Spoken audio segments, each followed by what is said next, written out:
clamor de medianoche. Vamos a empezar a ver las señales que anuncian la venida del esposo. Y esto es muy importante para nosotros. Esto es lo que vamos a empezar a ver.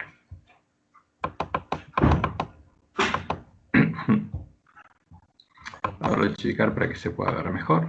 Ahí creo que está centrado. Ahí está.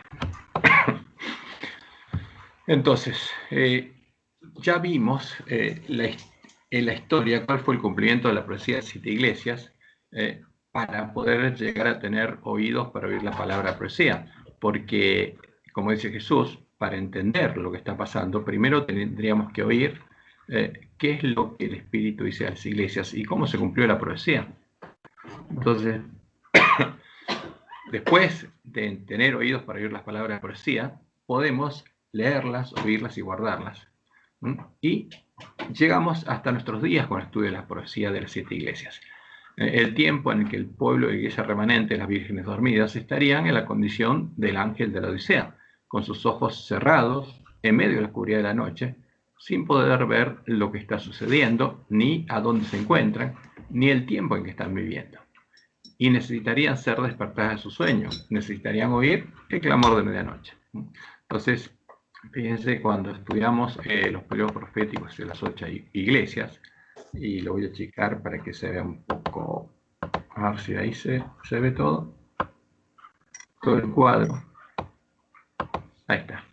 Entonces, cuando vimos los periodos proféticos y las 8 iglesias, vimos que Filadelfia es la iglesia de reforma. Como Jesús le dice, la que tiene su palabra y no ha negado su nombre. La iglesia que salió de Babilonia, el Sardis, que antes estaba muerto ese pueblo, pero cuando Lutero encontró la Biblia, ahora ese pueblo salió de Babilonia con la Biblia en sus manos.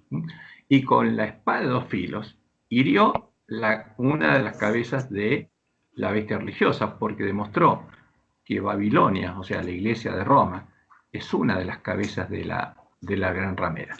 Y es una ramera. Y no es la iglesia de Cristo, ¿no? Sino que es la mujer que sale disfrazada de iglesia. Hay un micrófono abierto, por favor. Entonces, ¿qué pasó ahí? La Biblia es la que hirió a Roma, porque los católicos, una vez que pudieron ver en la Biblia lo que Lutero demostraba y se dieron cuenta que la Biblia presentaba otro evangelio, justamente otra forma de salvarse que la que enseñaba Roma, salieron de Roma, justamente porque la Biblia hirió a Roma y la gente se dio cuenta que era falsa. Esa es la herida que le hizo la espada, porque la herida no la sufrió el cuerno pequeño cuando perdió su poder político en 1798. La herida la sufrió Jezabel, la iglesia de Roma, cuando los católicos se dieron cuenta que no era la iglesia de Cristo y salieron de ella y se unieron a la iglesia protestante. Ahora, esa iglesia fue perseguida y ayudada por la tierra. Entonces, cuando llegó el tiempo del fin, la tierra había ayudado a la mujer y ese pueblo estaba en un lugar desértico donde no había un estado que pudiera usar la bestia para perseguir al pueblo de Dios. Entonces, ahí, a ese lugar, justamente Satanás envió sus siervos. ¿Para qué? Para infiltrar esas iglesias y para corromperlas y hacerlas caer.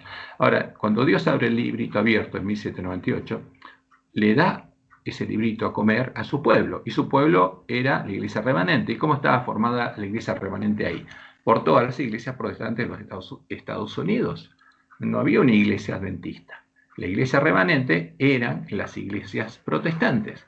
Y al pueblo de esas iglesias, Dios le mandó el mensaje de John Miller, el mensaje adventista, y el movimiento adventista empezó en todas las iglesias.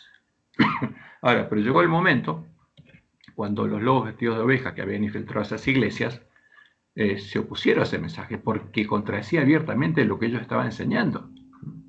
Y lo que ellos estaban enseñando es otra cosa. Ellos estaban predicando la venida de Satanás a reinar en la tierra, la venida del anticristo, como saber, a reinar en la tierra por 1000 años. Pero el pueblo adventista enseñaba que no, Jesús no viene a reinar en la tierra. Jesús viene a buscarnos para llevarnos con él. Y como la predicación del pueblo adventista, aunque tenía errores en el cuadro profético, presentaba una parte de la verdad muy importante, contradecía lo que se llama esas iglesias, y estaba en el credo de esas iglesias, persiguió al pueblo adventista y lo expulsaron de esas iglesias. Y entonces, por hacer eso, Dios dejó esas iglesias, como decía Elena White, y Satanás tomó plena posesión de ellas, dejó a las instituciones, no al pueblo que quedó adentro, a las instituciones, y las dejó, y sacó al pueblo adventista, y formó una nueva iglesia, una nueva nación, porque la iglesia remanente, a partir de ese momento, fueron las vírgenes que salieron a recibir al esposo, y el librito les amarró el vientre. Es el pueblo que leyó, oyó y guardó las palabras de la profecía, y a ese pueblo Dios lo bendijo y le dio una misión, la misión de volver a profetizar de nuevo. Ahora, ¿qué tenían que hacer? Como Dios les mostró en el Juárez, y lo vamos a ver detalladamente después. Tenían que estudiar diligentemente las escrituras para poder deshacerse de los errores que habían heredado los paganos y los papistas, porque todavía estaban llenos de errores. Las creencias de los pioneros no eran la verdad. Y eso se manifestó claramente en 1888. Ahí quedó muy claro que los pioneros estaban llenos de errores. Además, Dios les dijo que tenía que estudiar las profecías hasta llegar a entenderlas, porque de eso dependía que nuestras lámparas pudieran iluminar. Ahora, esas vírgenes se dormirían, porque habría un tiempo de tardanza y las vírgenes se dormirían. Antes de dormirse, tuvieron la oportunidad de entrar a Canaán como Israel en Cades Barnea, cuando Dios los llevó directamente al Jordán, y no quisieron entrar. Ahora, ese evento se repitió en el pueblo adventista en 1888, cuando Dios los llevó y los puso frente a la puerta abierta. Les empezó a mostrar cuál es la puerta abierta. Y cuando Barnes y Jones presentaron ese mensaje, los dirigentes del pueblo adventista se pusieron. Y por 13 años Dios lo estuvo llamando hasta que le dijo a Elena de White que a esa generación de adventistas no iba a entrar. Y las iba a dejar en el desierto, como había dejado en el desierto a el pueblo de Israel. ¿Y qué otra generación sería la que encontraría la puerta estrecha y recuperaría el conocimiento de la verdad, y en la que se produciría el verdadero arrebatamiento de la piedad primitiva? Y eso ocurriría justo antes que llegara el tiempo de los juicios destructores de Dios. Pero las vírgenes se durmieron. Elena de White durmió en 1915 y después, justamente cuando estaba por dormir, Dios le dijo que cuando ella durmiera y descansara, empezarían los cambios en la iglesia adventista, iba a pasar algo. Se iba a cumplir lo que Dios le había mostrado a Guillermo Villa en su sueño profético. Y cuando todas las vírgenes cabecean y se duermen, y cierran sus ojos a la luz de sus lámparas, pierden conciencia de lo que está pasando. Y ahí pasaría lo que Dios dijo que iba a pasar en medio de la iglesia remanente. Ahora, ¿dónde se cumplían esas palabras? En la única iglesia remanente, porque no hay otra, y no va a haber otra. Se cumpliría en medio de la iglesia adventista séptimo día, en medio de Jerusalén, hasta que llegaría el momento en que las vírgenes serían despertadas por el clamor de medianoche. ¿Cuántas serían despertadas? Todas.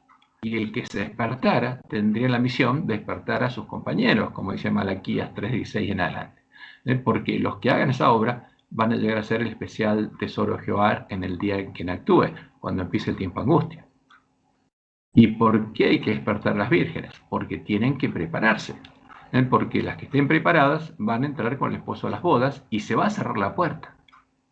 Y Jesús va a confesar después de eso el nombre de los vencedores delante de su Padre, delante de sus ángeles, y el nombre de ellos va a pasar por el juicio investigador, y cuando pasen por ahí, van a llegar a ser parte de la esposa del Cordero, porque terminan las bodas y hay primicias, 144.000 primicias de la esposa del Cordero, que son columnas del templo de Dios, y ellos van a ir con Jesús a la batalla cuando llegue el día de Jehová.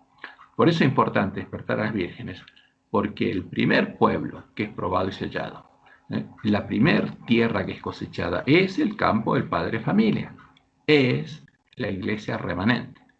Ahora, esta es la visión global y sabemos globalmente dónde estamos, porque después de eso viene el día de la batalla, pero ahí viene el zarandeo y Jesús solo va a ir ¿con quién? Con la esposa, con la nueva Jerusalén, con la iglesia triunfante a predicar el fuerte pregón. Porque como Dios le mostró en el Juárez, solo los adventistas que hayan recibido el sello de Dios van a poder recibir la lluvia tardía e ir con Jesús a la batalla. Por eso el espíritu y la esposa van a decir ven, porque tiene que haber una esposa. Y el pueblo de Dios, mientras es parte de la iglesia militante, no es parte de la esposa. Ahora, cuando ya su nombre pasó por las bodas y es parte de la iglesia triunfante, ya es parte de la esposa. Entonces, la esposa tiene que ir a la batalla con el esposo. Pero eso ocurre después de las bodas. después de que nuestro nombre es confesado por Jesús, como parte de su esposa, en las bodas del Cordero, en el juicio investigador. Y ahí va a llegar el tiempo donde la que va a ir a predicar el fuerte pregón es la iglesia triunfante, la nueva Jerusalén, la que va a ir con Jesús a la batalla.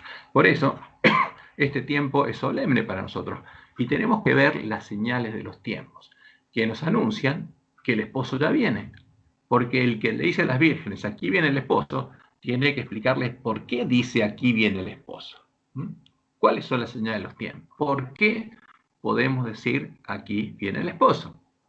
Y esas son las señales que vamos a empezar a ver hoy. Y si Dios quiere, vamos a terminar de ver el domingo.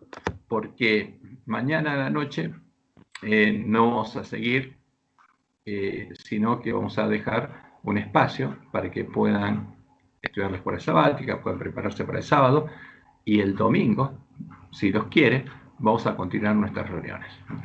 Pero lo importante ahora es que empecemos a ver las señales de los tiempos. No las vamos a analizar todas, sino solo dos. Y esas son las más importantes que tenemos que ver, porque tiene que abrirnos los ojos. Y como Jesús dijo, y a la medianoche se oyó un clamor, aquí viene el esposo. ¿Y por qué? Hay que preguntarle. Salí a recibirle. Entonces todas aquellas vírgenes se levantaron y arreglaron sus lámparas. ¿Quiénes tienen que oír el clamor de medianoche? Todas las vírgenes dormidas, todos los ángeles de la Odisea. Todos tienen que oírlo. Como Jesús lo enseñó en el sermón profético, en su sermón profético, todas las vírgenes necesitarían ser despertadas y llegar a saber que aquí viene el esposo. ¿Y por qué? ¿Cuáles son las señales de los tiempos? Las hojas que ya habrían comenzado a brotar de la higuera, porque Jesús asoció una higuera a la palabra profética más segura, y las hojas que brotan a los eventos que se cumplen, que estarían brillando en medio de la oscuridad de la noche y nos estarían anunciando que la venida del esposo está a las puertas y que la nuestra es la última generación, como dijo Jesús. Y leo Mateo 24, 32 al 36. De la higuera aprended la parábola.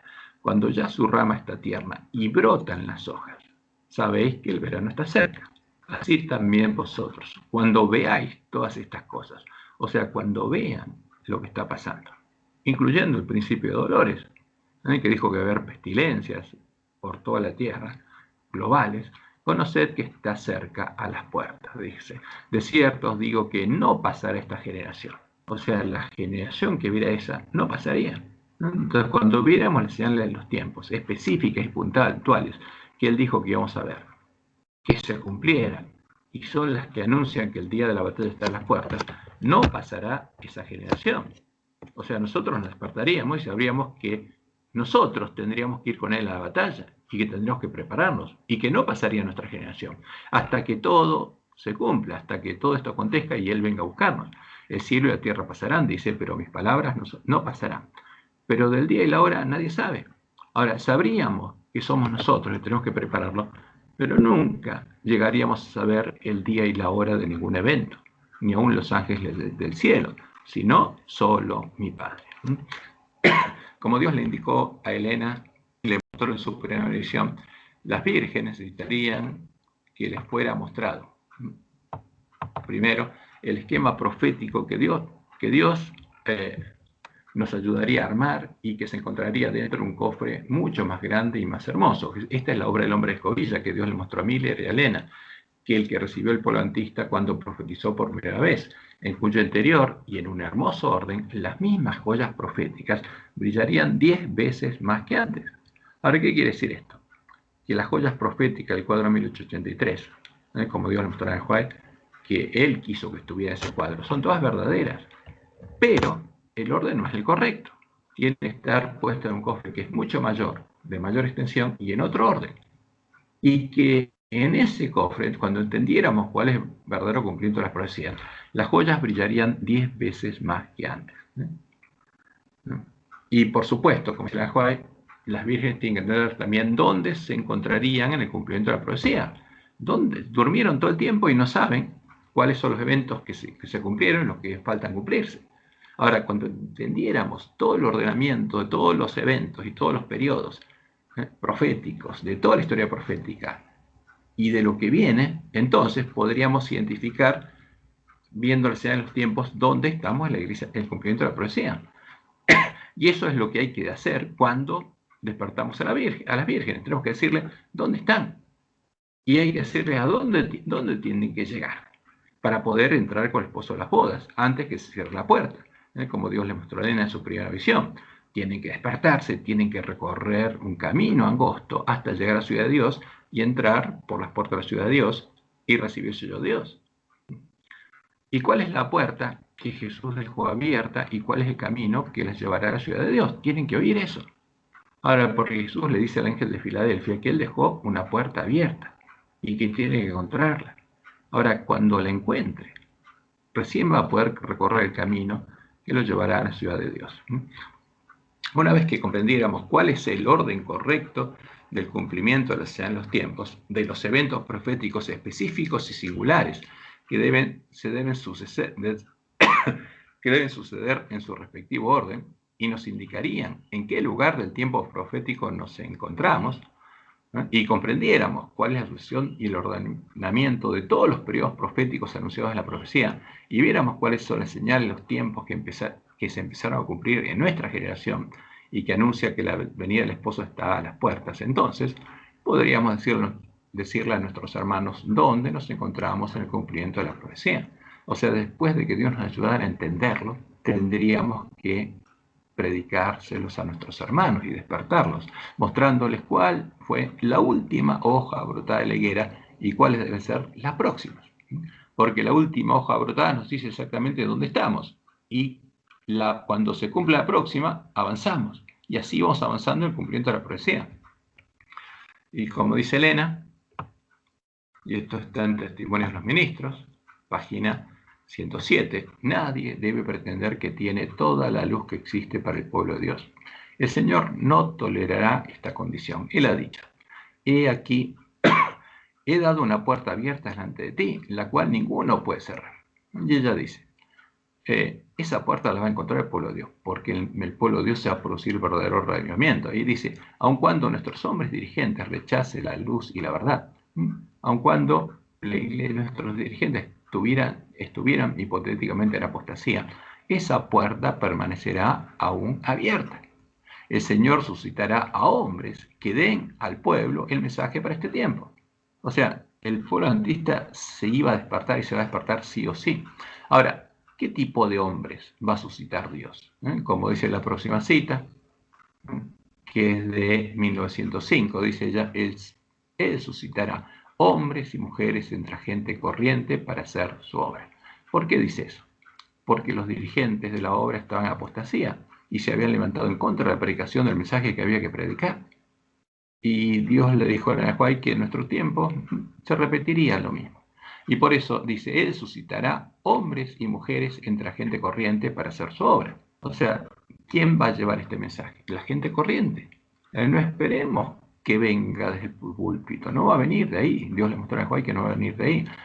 Esto va a ser el fruto de que uno a uno los hermanos adventistas se empiezan a despertar, a estudiar, abren los ojos, ungen sus ojos con colirio, ven, entienden qué es lo que Dios nos dice que tenés que hacer, dónde estamos parados, y empieza a contárselo a sus hermanos. ¿No? ¿Quién? Gente común, nosotros. Él suscitará hombres y mujeres entre la gente corriente para hacer su obra, así como la antigüedad llamó a pescadores para que fuesen discípulos. Pronto habrá un despertar que sorprenderá a muchos. Aquellos que no comprenden la necesidad de lo que debe hacerse serán pasados por alto, y los mensajeros celestiales trabajarán con aquellos que son llamados gente común, capacitándolos para llevar la verdad a muchos lugares. Y por eso ella nos dice, alcen la voz los centinelas ahora, den el mensaje que es verdad presente para este tiempo. ¿Cuál es ese mensaje? Mostrarle a la gente dónde estamos en la historia profética. Hay que despertarle y mostrarle dónde estamos para que sepan y se despierten. Ese es el mensaje que tienen que oír las vírgenes. Aquí viene el esposo. ¿Cuáles son las señales de los tiempos? Despiértense y prepárense, porque tienen que entrar con el esposo a las bodas. Por eso vamos directamente a tratar de entender dónde estamos en la historia profética.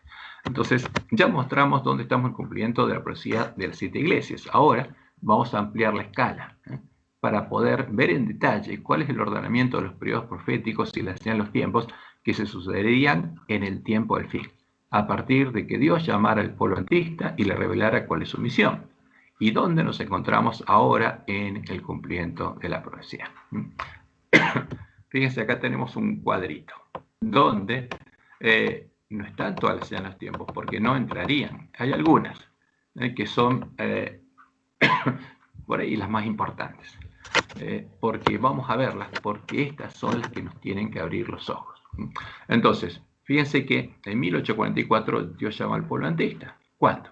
Cuando se cumplen las 2300 tardes y mañanas desde que es dada la orden para reedificar a Jerusalén. ¿Por qué Dios hace eso? Pues como Dios se lo explicó a Elena, porque nuestra obra es la misma que tuvieron que hacer ellos, la que hizo Esdras y Nehemías. Tenemos que reedificar los lugares asolados, porque Dios tiene que reedificar los lugares asolados por el hombre pecado cuando echó por tierra el lugar santuario de Dios y la verdad. Entonces, a partir de ese momento, llega el tiempo de restaurar los lugares asolados. ¿Y hasta cuándo dura? Hasta que haya sido edificado el templo de Dios, hasta que haya 144.000 columnas en el templo de Dios. Este es el tiempo de reedificar los lugares asolados. Y hasta que esa obra no esté completa, no va a terminar. Este es el tiempo que no sería más, porque no hay un tiempo determinado. Hay un estado del pueblo de Dios que el pueblo de Dios tiene que alcanzar para que reciba el sello de Dios. Como dice Elena, cuando su pueblo refleje, Cristo espera ansiosamente que reflejemos su carácter. Entonces nos va a venir a buscar. Entonces, fíjense, estamos en el tiempo de restaurar los lugares asolados. Pero el pueblo antista tiene que hacer muchas cosas para hacerlo. Y justamente lo importante es que Dios le empezó a dar revelaciones de lo que tenía que hacer. Pero a partir de ese momento, como dice la profecía, viene un tiempo de demora y las vírgenes se dormirían. Y tenía que cumplirse todos los eventos que anunció la profecía, entre los cuales algunos que nos van a asombrar. No vamos a ver todos esos eventos, sino que vamos a ver los eventos que ocurrirían en la última generación. ¿Cuándo empezaría el tiempo de la última generación? Como Dios le mostró a Elena, cuando entrara el hombre de la escobilla. Ahora, cuando entrara el hombre de la escobilla, esa señal sería un indicativo de que estarían por empezar a caer los juicios de Dios. ¿Cuál es el primero? El primero juicio de Dios es el que anuncia la llegada del día de Jehová. ¿Y cómo estaría el pueblo de Dios? Dormido, sin saber lo que pasaba. ¿Y qué haría el hombre de escobilla? Entraría y empezaría a preparar sus mensajeros. ¿Entre quiénes? Entre los que clamaran a él, como la gente común que clamara a él, tuviera necesidad de conocer la verdad. Porque los ángeles de la Odisea estaríamos sin necesidad de nada, creyéndonos ricos, y con los ojos cerrados sin conocer nuestra misión y sin saber lo que está pasando. Ahora, cuando alguien clamara a Dios, Dios empezaría a hacer su obra. Y lo interesante es que ninguno de nosotros se da cuenta de cuándo entra el hombre a escobilla, pero Satanás sí. Dios le mostró a Juan que Satanás sí. Entonces, cuando Satanás viera que él empieza a preparar a su pueblo para que se dé cuenta del engaño, porque estaría engañado el pueblo batista, entonces empezaría a actuar. Entonces, el hombre de escobilla se demoraría un tiempo en barrer toda la suciedad de la basura y en ordenar todas las joyas en nuestra mente. Porque la habitación de Mila, el sueño de Mila, es un símbolo de nuestra mente, que estaría llena de un montón de cosas que no serían verdaderas. Y las joyas verdaderas estarían tapadas primero por las joyas y monedas falsas que los mismos adventistas habrían introducido, después por la suciedad de la basura que los lobos que vinieron a nosotros habrían traído de Babilonia. Entonces, ¿qué tendría que hacer Dios? Barrer todo eso. Tendría que barrer todo eso. Ahora, ¿qué se necesitaría para barrer todo eso? Tendríamos que arreglar nuestras lámparas, porque ahí sí podríamos empezar a ver. Y esa obra Dios la haría con sus mensajeros. Y uno se empezaría a despertar por aquí, otro por allá, hasta que ese clamor subiera de volumen y alcanzara a todas las vírgenes, porque todas las vírgenes tienen que ser despertadas. Ahora, ¿y qué pasó? Nosotros podemos ver e identificar claramente algunos eventos que ocurrieron. Por ejemplo, y eso ocurrió mientras su pueblo estaba dormido, porque Satanás se apuraría en hacer su obra antes que el pueblo antista se despertara para que no vieran lo que él está haciendo. Ahora, ¿qué pasó? algunos eventos que pasaron. El 14 de febrero del 2010 sanó la herida de muerte de la bestia religiosa. Ya sanó. Ahora, ¿por qué sanó? ¿Quién le hizo la herida de muerte? Tenemos que ver la historia, ¿quién se la hizo? La Iglesia de Reforma, con la Biblia que sacó Lutero de Roma. ¿Por qué? Porque con esa Biblia en la mano se dieron cuenta que Roma no es la Iglesia de Cristo, sino es la Babilonia de Apocalipsis, y salieron de ella. Y establecieron 5 principios. A ver, somos salvos solo por la fe. Sola gracia, sola fe, solo Cristo, sola escritura y toda escritura. Entonces esos 5 principios eran el fundamento de la Iglesia Reforma. Y siguiendo esos principios y dándose cuenta de que son bíblicos, que Roma estaba engañando al pueblo y que no era la verdadera Iglesia de Cristo, salieron de ahí. Ahora, ¿qué pasaría? Como Dios le mostró a Elena White, aunque parezca mentira, las iglesias protestantes tradicionales, de las que salió el pueblo adventista, no las nuevas que aparecen como hongos por todos lados, sino las que fueron parte de la Iglesia de Cristo, porque las nuevas nunca fueron parte de la Iglesia de Cristo. Las únicas que fueron parte de la Iglesia de Cristo son las iglesias que fueron perseguidas por Roma y huyeron a Estados Unidos, y Dios las probó con el mensaje de 1841, el 44. Esas fueron parte de la Iglesia de Cristo y cayeron, y Satanás tomó plena posesión de ellas. Ahora, ¿qué le mostró en el White? Que esas iglesias se volverían a unir a Roma. Salieron de Roma, predicaron justamente al pueblo de Dios lo que era Roma. Ese pueblo salió de ellas y ahora Satanás las usaría para hacer sanar la herida de muerte de Roma y unirla a ellas. ¿Cómo sería eso? Primero las uniría a Roma en diálogo ecuménico y finalmente se unirían en una misma fe, en puntos comunes de doctrina, en fundamento común. Entonces, cuando las iglesias protestantes de Estados Unidos, las tradicionales, no las otras que crecen como hongos, las que fueron parte de la Iglesia de Cristo, reconocieran a Roma como la verdadera Iglesia de Cristo y se unieran a ella en puntos comunes de doctrinas, adoptando como propias las doctrinas de Roma, entonces habría sanado la herida de muerte de la bestia religiosa. Y eso ocurrió el 14 de febrero del 2010, en el Día de los Enamorados, mientras nosotros dormíamos. Roma y el falso profeta y la iglesia protestante caída se anunciaron públicamente y con bombos y platillos que después de 40 años de diálogo ecuménico se habían vuelto a unir y que ahora tenían una fe común.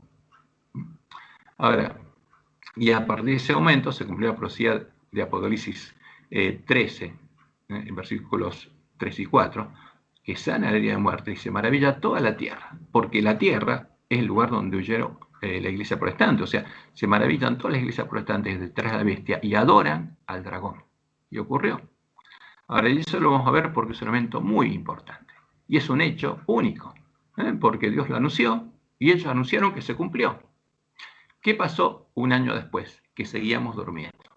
El 27 de octubre de 2011 he formado la Triple Alianza Religiosa. Se unen todas las rameras de la tierra para andar juntas en el camino de la paz. ¿Y qué hacen? Declaran algo muy importante, que todas adoran al mismo Dios.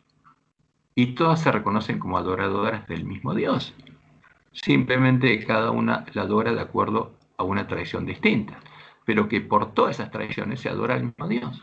Y es verdad, porque todas son las hijas de la Gran Babilonia y todas adoran al dragón, cada una a través de su propia tradición, de su propia abominación. Y unieron todas esas abominaciones, que son el antitipo de las partes de la gran imagen de Baal que Dios le mostró a Nabucodonosor, formaron la gran imagen de Baal, la gran imagen del dragón al que adoran juntas. La pusieron en pie y empezaron a adorarla juntas. Ahora, como Dios le mostró a Nabucodonosor en su visión, cuando la imagen estuviera formada y puesta en pie, ahí él cortaría una piedra. Porque viendo esta imagen seríamos probados, porque eso es lo que Dios le mostró a Nahuay, que la imagen de la bestia a que adorarían todas las rameras, la imagen del dragón a la que adoraría todas las rameras, sería formada antes del fin del tiempo, gracias por el pueblo adventista, porque seríamos probados viendo esa imagen. Y esa imagen fue formada el 27 de octubre de 2011, cuando se formó la Triple Alianza y todas las regiones del mundo empezaron a andar juntas en el camino de la paz. Ahora eso ya pasó, y eso es una señal muy importante, porque cuando se formara la triple alianza religiosa, saldrían a buscar los reyes de la tierra para reunirlos a la batalla del Armagedón. Y ya pasó. O sea, a partir de ese momento están reuniendo a los reyes de la tierra. Y los reyes de la tierra están con ellas. Y eso pasó. Ahora, llegaría el momento en que nos despertaríamos, porque el hombre escobilla completaría su obra, y las hojas de la higuera ya habrían brotado. Y abriríamos los ojos y diríamos, uy, esto ya pasó. Esto ya pasó. Y esto ocurre justo antes del día de la batalla. ¿Qué quiere decir esto? Estas son las hojas de la higuera de la que habló Jesús. Y que somos parte de la última generación. La generación a la que Jesús está llamando. ¿Para qué? Como leemos en Apocalipsis 16. Vamos a la Biblia. Apocalipsis capítulo 16. Versículos 13 y 14 está la formación de la triple alianza. Ahora dice ahí, y vi salir de la boca del dragón y de la boca de la bestia y de la boca del falso profeta 3 espíritus inmundos a maneras de ranas. Estas son instituciones religiosas que las primeras adoran directamente al dragón, o sea, son las religiones paganas, de la boca de la bestia, de la boca de la iglesia de Roma, que se disfrazó de cristiana, de Jezabel, y de la boca del falso profeta, las iglesias protestantes caídas, que ya se habían unido a Roma en puntos comunes de doctrina, porque la unión es anterior, porque ahora ya están juntos en el camino a la paz. 3 espíritus inmundos a manera de ranas. ¿Por qué salen espíritus inmundos de ellos? Porque los 3 son habitación de demonios. Y pues son espíritus de demonios que hacen señales. O sea, a partir de ese momento van a hacer señales y van a los reyes de la tierra en todo el mundo para reunirlos a la batalla de aquel gran día del Dios Todopoderoso. Ahora, ¿qué hace Jesús cuando pasa esto? Pues está formada la imagen. Hay que cortar la piedra. Y ahí viene el llamado de Jesús a su pueblo, al ángel de la Odisea. ¿Y qué le dice? He aquí, yo vengo como ladrón, los voy a venir a buscar. Bienaventurado, ¿quién? El que vela, el que se despierta, vela y guarda sus ropas, porque tiene que comprar de él oro refinado en fuego y vestiduras blancas para vestirse, pues está desnudo, para que no ande desnudo y se vea su vergüenza. Ahora, ¿y a dónde viene a llevarnos Jesús? La triple alianza prepara al ejército de Satanás para reunirlo en la batalla. ¿Y Jesús qué hace? Llama a su pueblo para que se prepare para ir con la batalla. ¿Y dónde nos lleva Jesús? Y los reunió en el lugar que en hebreo se llama Armagedón, a la batalla de Armagedón. Ahora, ¿qué va a pasar ahí? Viene la última batalla. ¿Y quiénes van a pelear? Las rameras salen a buscar a los reyes de la tierra. ¿Y qué nos dice Jesús en Apocalipsis 17?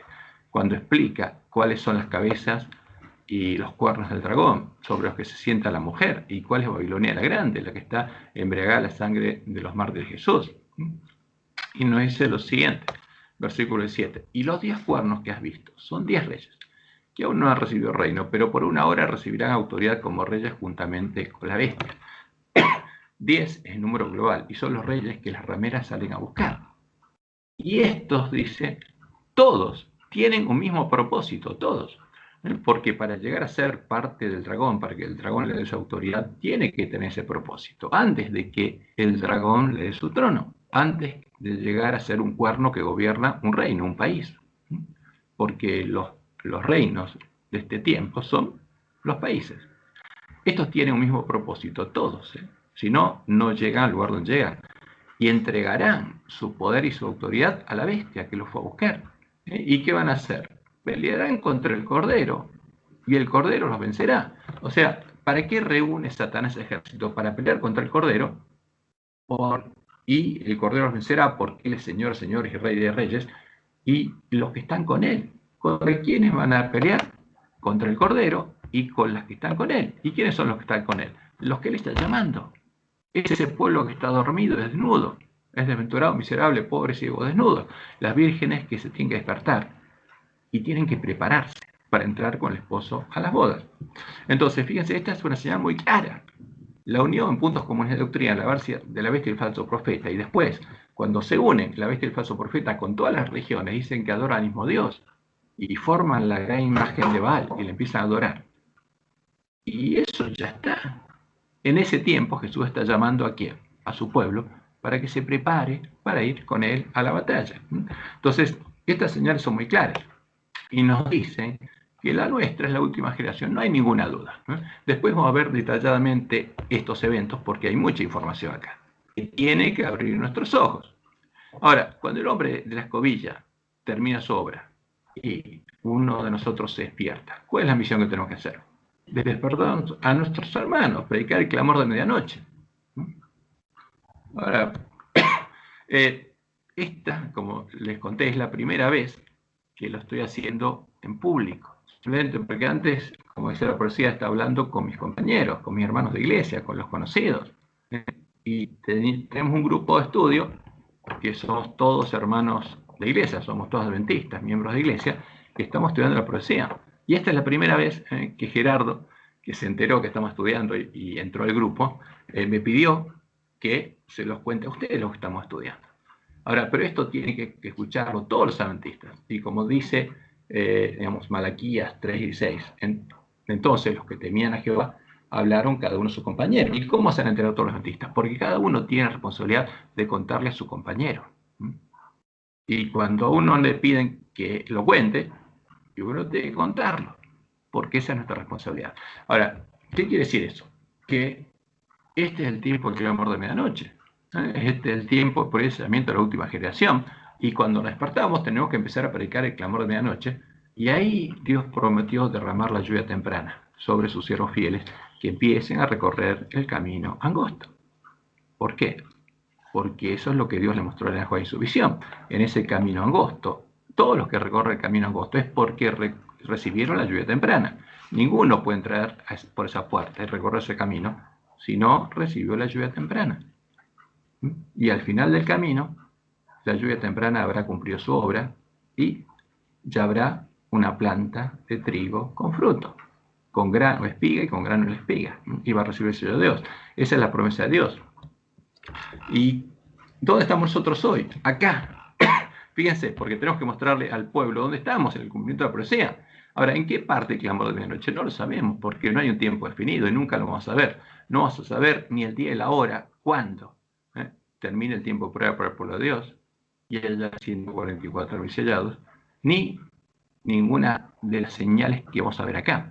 Porque acá no están todas las señales, son algunas. Acá faltan muchas. ¿Por qué? Y les voy a decir algunas cosas. Cuando Satanás se diera cuenta que entró en el hombre de escobilla, empezaría a actuar en el mundo, y esto es lo que estamos poniendo acá, que son las señales claras, y en la iglesia. Ahora, ¿qué estaría pasando en la iglesia? Como Dios le mostró en el White, estarían ocurriendo los 7 truenos que oyó Juan en el Apocalipsis, y Dios le dijo que no los escriba. ¿Por qué?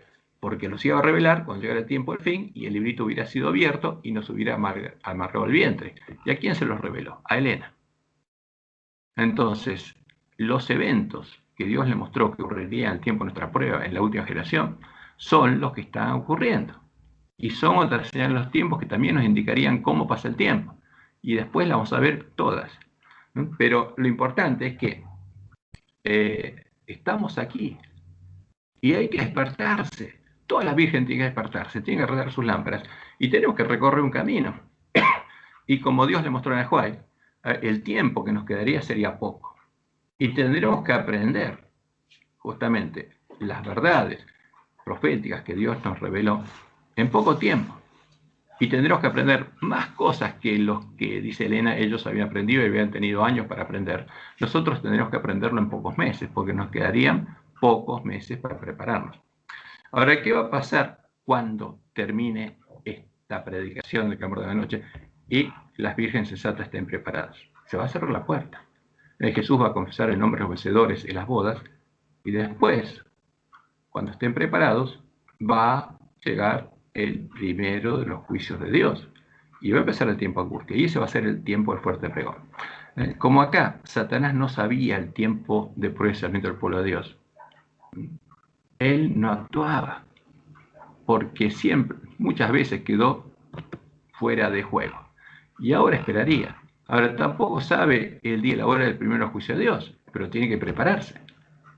Y él sabe que no puede armar una bestia en Estados Unidos, no puede hacer aprobar la ley dominical activa, porque de eso se trata, porque la pasiva, muchas se van a aprobar antes y otras después del comienzo del tiempo de angustia, ¿no? Pero la activa, por la cual se persigue al pueblo de Dios, no puede ser aprobada antes que Dios empiece a soltar los vientos. El tiempo de angustia no empieza conectado a la ley dominical, porque no es Satanás el que define cuándo empieza el día de Jehová, es Dios mismo. Cuando cae el primero de los juicios de Dios, y ese lo mostró exactamente Elena. Entonces, cuando llegue este tiempo, en el día y la hora que nadie sabe, va a empezar el tiempo del fuerte pregón. Y ahí tendremos que predicar fuerte pregón, hasta que llegue el fin. ¿Y qué va a pasar cuando llegue el fin? ¿Cuál es la señal que vamos a ver? Fíjense, como dice Elena, en este tiempo sonará una trompeta tras otra.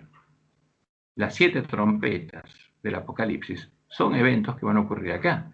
A ver, muchos adventistas vieron antes eventos en los que se cumplieron parte de estas profecías, pero el pleno cumplimiento de la profecía estaba en el futuro, porque son eventos que tienen que ocurrir en el tiempo de angustia. Y Dios se lo mostró claramente a Elena cómo son esas cosas.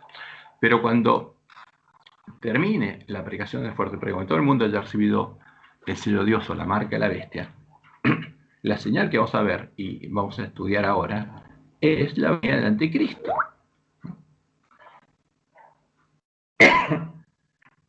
Entonces, ¿qué va a pasar cuando venga el anticristo? Esa es la señal que nos va a decir que ya terminó nuestra misión, que ya fue predicado el Evangelio en todo el mundo, que ya predicamos el Evangelio del Reino de Dios, que todos los hombres recibieron el sello de Dios, la marca de la bestia, y que llegó el fin, y que van a empezar a caer las plagas, y que terminó nuestra misión. Y ahí va a empezar el tiempo de angustia de Jacob, y como sabrá, cerró la puerta para todos los hombres, habrá llegado el día de la ira de Dios. Y la señal que nos va a indicar que eso ocurrió es que Satanás viene simulando la segunda venida.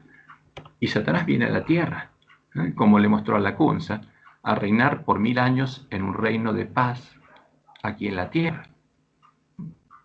Pero ese no es Jesús, es Satanás, el anticristo.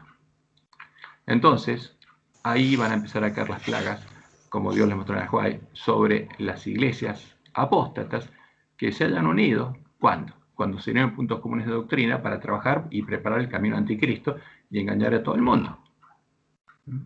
Porque Abraham engañó al mundo para que adore al anticristo, para que adore a Satanás. Entonces, a partir de ese momento, el pueblo de Dios sabe que terminó su misión y tiene que huir a los montes. Y por supuesto, ahí va a haber un decreto de muerte, etc. Pero en la sexta plaga, Dios va a librar a su pueblo y se va a secar el gran río Éufrates que alimenta a la gran Babilonia. Entonces, ¿por qué Dios llama a la religión caída la gran Babilonia? Porque toma el ejemplo de Babilonia. ¿Y qué pasaba por Babilonia? El río Éufrates. ¿Qué pasa por la gran Babilonia? El gran río Éufrates. Los dos son símbolos. ¿Y cuándo cayó Babilonia? Cuando se secó el gran río Éufrates. Y acá se va a secar el gran río Éufrates y la gran Babilonia va a recibir su castigo.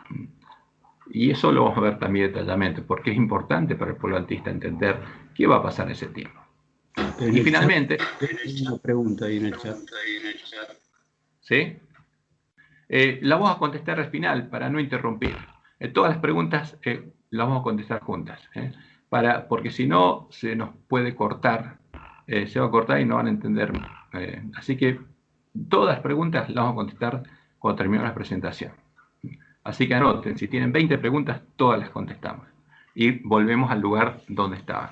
No les va a quedar ninguna duda. Estoy viendo una visión global y ahora vamos a ampliarlo y seguro, probablemente quede contestadas las preguntas. Así que no vamos a interrumpir, porque si no, cortamos el orden y la mayoría de las personas después es difícil que mantengan el orden y se pueden perder. Entonces, mejor las preguntas las hacemos al final, si es que durante la presentación no contestamos a la pregunta. Entonces, ¿qué va a pasar? Después de esto ocurre en la sexta plaga, y después ahí va a recibir su castigo la bestia y el falso profeta, van a ser echados en el lago de fuego, van a sufrir la muerte segunda. Y después va a caer la séptima plaga sobre los impíos que le habrán dado su castigo a la propia bestia. Y ahí veremos la señal de la segunda venida. Porque Satanás viene, el anticristo viene antes de las plagas, y el verdadero Jesús viene después de las plagas. Y el anticristo va a estar acá en la tierra, entre los hombres, pero Jesús no va a tocar la tierra. Eso es importante que lo entendamos. Entonces, pero ahora vamos a ir a algunas de estas señales. porque tenemos poco tiempo y lo importante es que entendamos estas señales. ¿Cuáles son estas señales? Porque fueron reveladas, pero cuando uno se las cuenta a un hermano, se da cuenta que no la conocemos. Los adventistas del séptimo día no conocemos lo que Dios nos reveló a nosotros. Entonces, después de entender las profecías, sabemos dónde estamos. O sea, ya sabemos un poco más aproximadamente dónde estamos. Conocemos la señal de los tiempos y hay más eventos que nos explican más amplio y detalladamente el desarrollo del tiempo de nuestra prueba, como son los 7 truenos. Pero el día y la hora de todos y cada uno de los eventos futuros, incluyendo el día y la hora en el que las vírgenes insensatas entrarán con el esposo a las bodas y se cerrará la puerta para las vírgenes insensatas, no lo sabemos. Tampoco sabremos anticipadamente ni el día ni la hora cuando Jesús vendrá como ladrón. Caerá el primero juicio de Dios y comenzará el tiempo de angustia. O como dice Elena, el tiempo de derramamiento de la lluvia tardía, no lo sabremos hasta que llegue. Como Dios le mostró a Elena, solo lo sabremos cuando veamos el primero de los juicios destructores de Dios. Y fíjense que esto es importante y Dios lo reveló. ¿Y qué dice ella respecto a esto? Cuando empieza el tiempo de angustia. La primera cita dice lo siguiente: cuando el sol salió por última vez sobre las ciudades de la llanura, sobre Sodoma y Gomorra, la gente pensó que comenzaría otro día de impío libertinaje. Todos planeaban con avidez sus ocupaciones o sus placeres, y el mensajero de Dios fue escarnecido por sus temores y sus advertencias. De pronto, como el trueno retumba en un cielo sin nubes, cayeron bolas de fuego sobre la ciudad condenada. Y Dios les mostró que algo similar, así será el día en que el Hijo del Hombre se manifieste, no en la segunda venida, sino cuando empiece el tiempo de angustia y Jesús venga a buscar a su pueblo para ir a la batalla. Por eso ya dice, solemnes eventos ocurrirán en el futuro. Sonará una trompeta tras otra. ¿Qué va a pasar? Las 7 trompetas van a sonar. Con la última trompeta va a ser quitada la gracia. Y una copa tras otra, después las 7 copas de la ira de Dios serán volcadas en forma sucesiva. Fíjense, son eventos sucesivos. 7 copas y 7, antes de ellas las 7 trompetas. Serán volcadas en forma sucesiva sobre los habitantes de la tierra. Ahora, ¿por qué pasará esto? Y ella se refiere ahora especialmente a las trompetas. Dios tiene un propósito al permitir que ocurran estas calamidades, porque especialmente las 4 primeras, como dice el Apocalipsis, son los juicios de Dios, porque son cosas que hacen los ángeles de Dios. Entonces Dios tiene un propósito al permitir que ocurran estas calamidades. Son uno de los medios, de sus medios, para llamar a los hombres y mujeres a la reflexión. O sea, cuando empiece a pasar eso, todo el mundo se va a despertar. Mediante fenómenos insólitos a través de la naturaleza, Dios expresará a los incrédulos agentes humanos aquello que ha revelado claramente en su palabra. ¿Y qué dice la primera trompeta? El primer ángel tocó la trompeta y hubo granizo y fuego mezclados con sangre, que fueron lanzados sobre la tierra. ¿Cuál es la tierra? La tierra que ayudó a una mujer. Y Elena dice que esto va a ocurrir en Estados Unidos. Y la tercera parte de los árboles se quemó, y se quemó toda hierba verde. ¿Qué significa esto? Ahora, el granizo y fuego, como Dios le mostró, es como que cayeron bolas de fuego. Va a ser algo similar a lo que ocurrió en Sodoma y Gomorra, pero en este caso es con misericordia. Y no va a haber muertos, sino va a producir incendios. Pero cuando vean que vienen esas bolas, la gente se va a asustar. Ahora, el pueblo de Dios lo va a ver y va a entender qué pasa. El daño hecho a la tierra por el primer ángel que toca la trompeta, el primero de los 4 juicios destructores de Dios, es la señal que indica que el pueblo de la iglesia remanente ya ha sido sellado en su frente y que Dios ha empezado a soltar los vientos retenidos al comenzar el tiempo del fin. Como leemos Apocalipsis 7, 2 al 4, en este caso está. Vi a otro ángel que subía de donde sale el sol y tenía el sello de Dios vivo y clamó a gran voz a los 4 ángeles, a quienes se les había dado el poder de hacer daño a la tierra y al mar. Fíjense, hay 4 ángeles que tienen que hacer daño a la tierra y al mar. No es Satanás. Esto es algo que van a hacer los ángeles de Dios, diciendo: no hagáis daño a la tierra, ni al mar, ni a los árboles, hasta que hayamos sellado en sus frentes a los siervos de nuestro Dios. Ahora, ¿pero qué dice la primera trompeta? y hubo granizo y fuego mezclados con sangre que fueron lanzados sobre la tierra y la tercera parte de los árboles se quemó y se quemó toda hierba verde. O sea, hay daño. ¿Qué quiere decir? Y ya está. Ya fue sellado el pueblo de Dios y ahora los ángeles tienen que hacer lo que Dios le había encargado de hacer. Y que no podían hacerlo hasta que estuviera sellado en sus frentes el pueblo de Dios. Y hoy el número de sellados, 144.000 sellados de todas las tribus de los hijos de Israel. O sea, son sellados del pueblo de Dios, de la iglesia remanente, no el pueblo que está en Babilonia. Y como dice Elena, y ahora está lo que Dios le mostró justamente cuándo ocurriría esto. Dice, ya anoche se me presentó una escena. Parecía como si una inmensa bola de fuego ascendía sobre el mundo, que es lo que Dios le dijo que iba a pasar. Y destruía grandes casas. ¿Por qué? Porque no pasó el Gomorra, sino como que explotó en el aire y cayó granizo y fuego por todos lados y creó grandes incendios. De diversos lugares procedía el clamor. El Señor ha venido, el Señor ha venido. ¿Quién vino? ¿Jesús? ¿Vieron la nube? No. ¿Qué pasó? Vieron esta señal y sabían que Jesús venía a buscarlos a la batalla. ¿Y quién puede ser este? El pueblo adventista. Porque ¿quién sabe? ¿A quién se lo reveló Dios? Solo al pueblo adventista. ¿Y qué decían? El Señor ha venido, el Señor ha venido. ¿Pero qué pasaba? Muchos adventistas no estaban preparados para encontrarse con Él, pero unos pocos decían. Ahora, y esto es algo muy claro. Ahora, pocos adventistas van a estar preparados, pocos van a oír y guardar las palabras por sean. Y unos pocos decían, alabado sea el Señor. ¿Por qué alaban al Señor? Ahora preguntaban los que estaban por ser afectados por destrucción repentina. Porque ¿qué vino? De golpe vino esta destrucción repentina, como dice Pablo, y llegó el día de Jehová.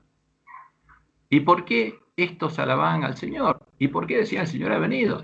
Porque ahora vemos lo que habíamos estado esperando.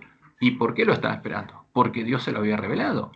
Y conocían los tiempos, les enseñan los tiempos, y sabían que esta es la señal que indica que comenzó el tiempo de angustia. Ahora, ¿cuántos adventistas lo saben? Porque Dios lo reveló claramente. Muy pocos. Estaríamos dormidos. Como dice la Juárez, sin profecía, sin saber dónde estamos parados. Ahora, esta visión, en esta visión, Dios le mostró a Elena lo que sucederá cuando su pueblo haya sido probado y sellado. Suene la primera trompeta, sea ejecutado el primero de los juicios destructores de Dios y venga destrucción repentina, anunciando la llegada del día de Jehová y el comienzo del tiempo de angustia.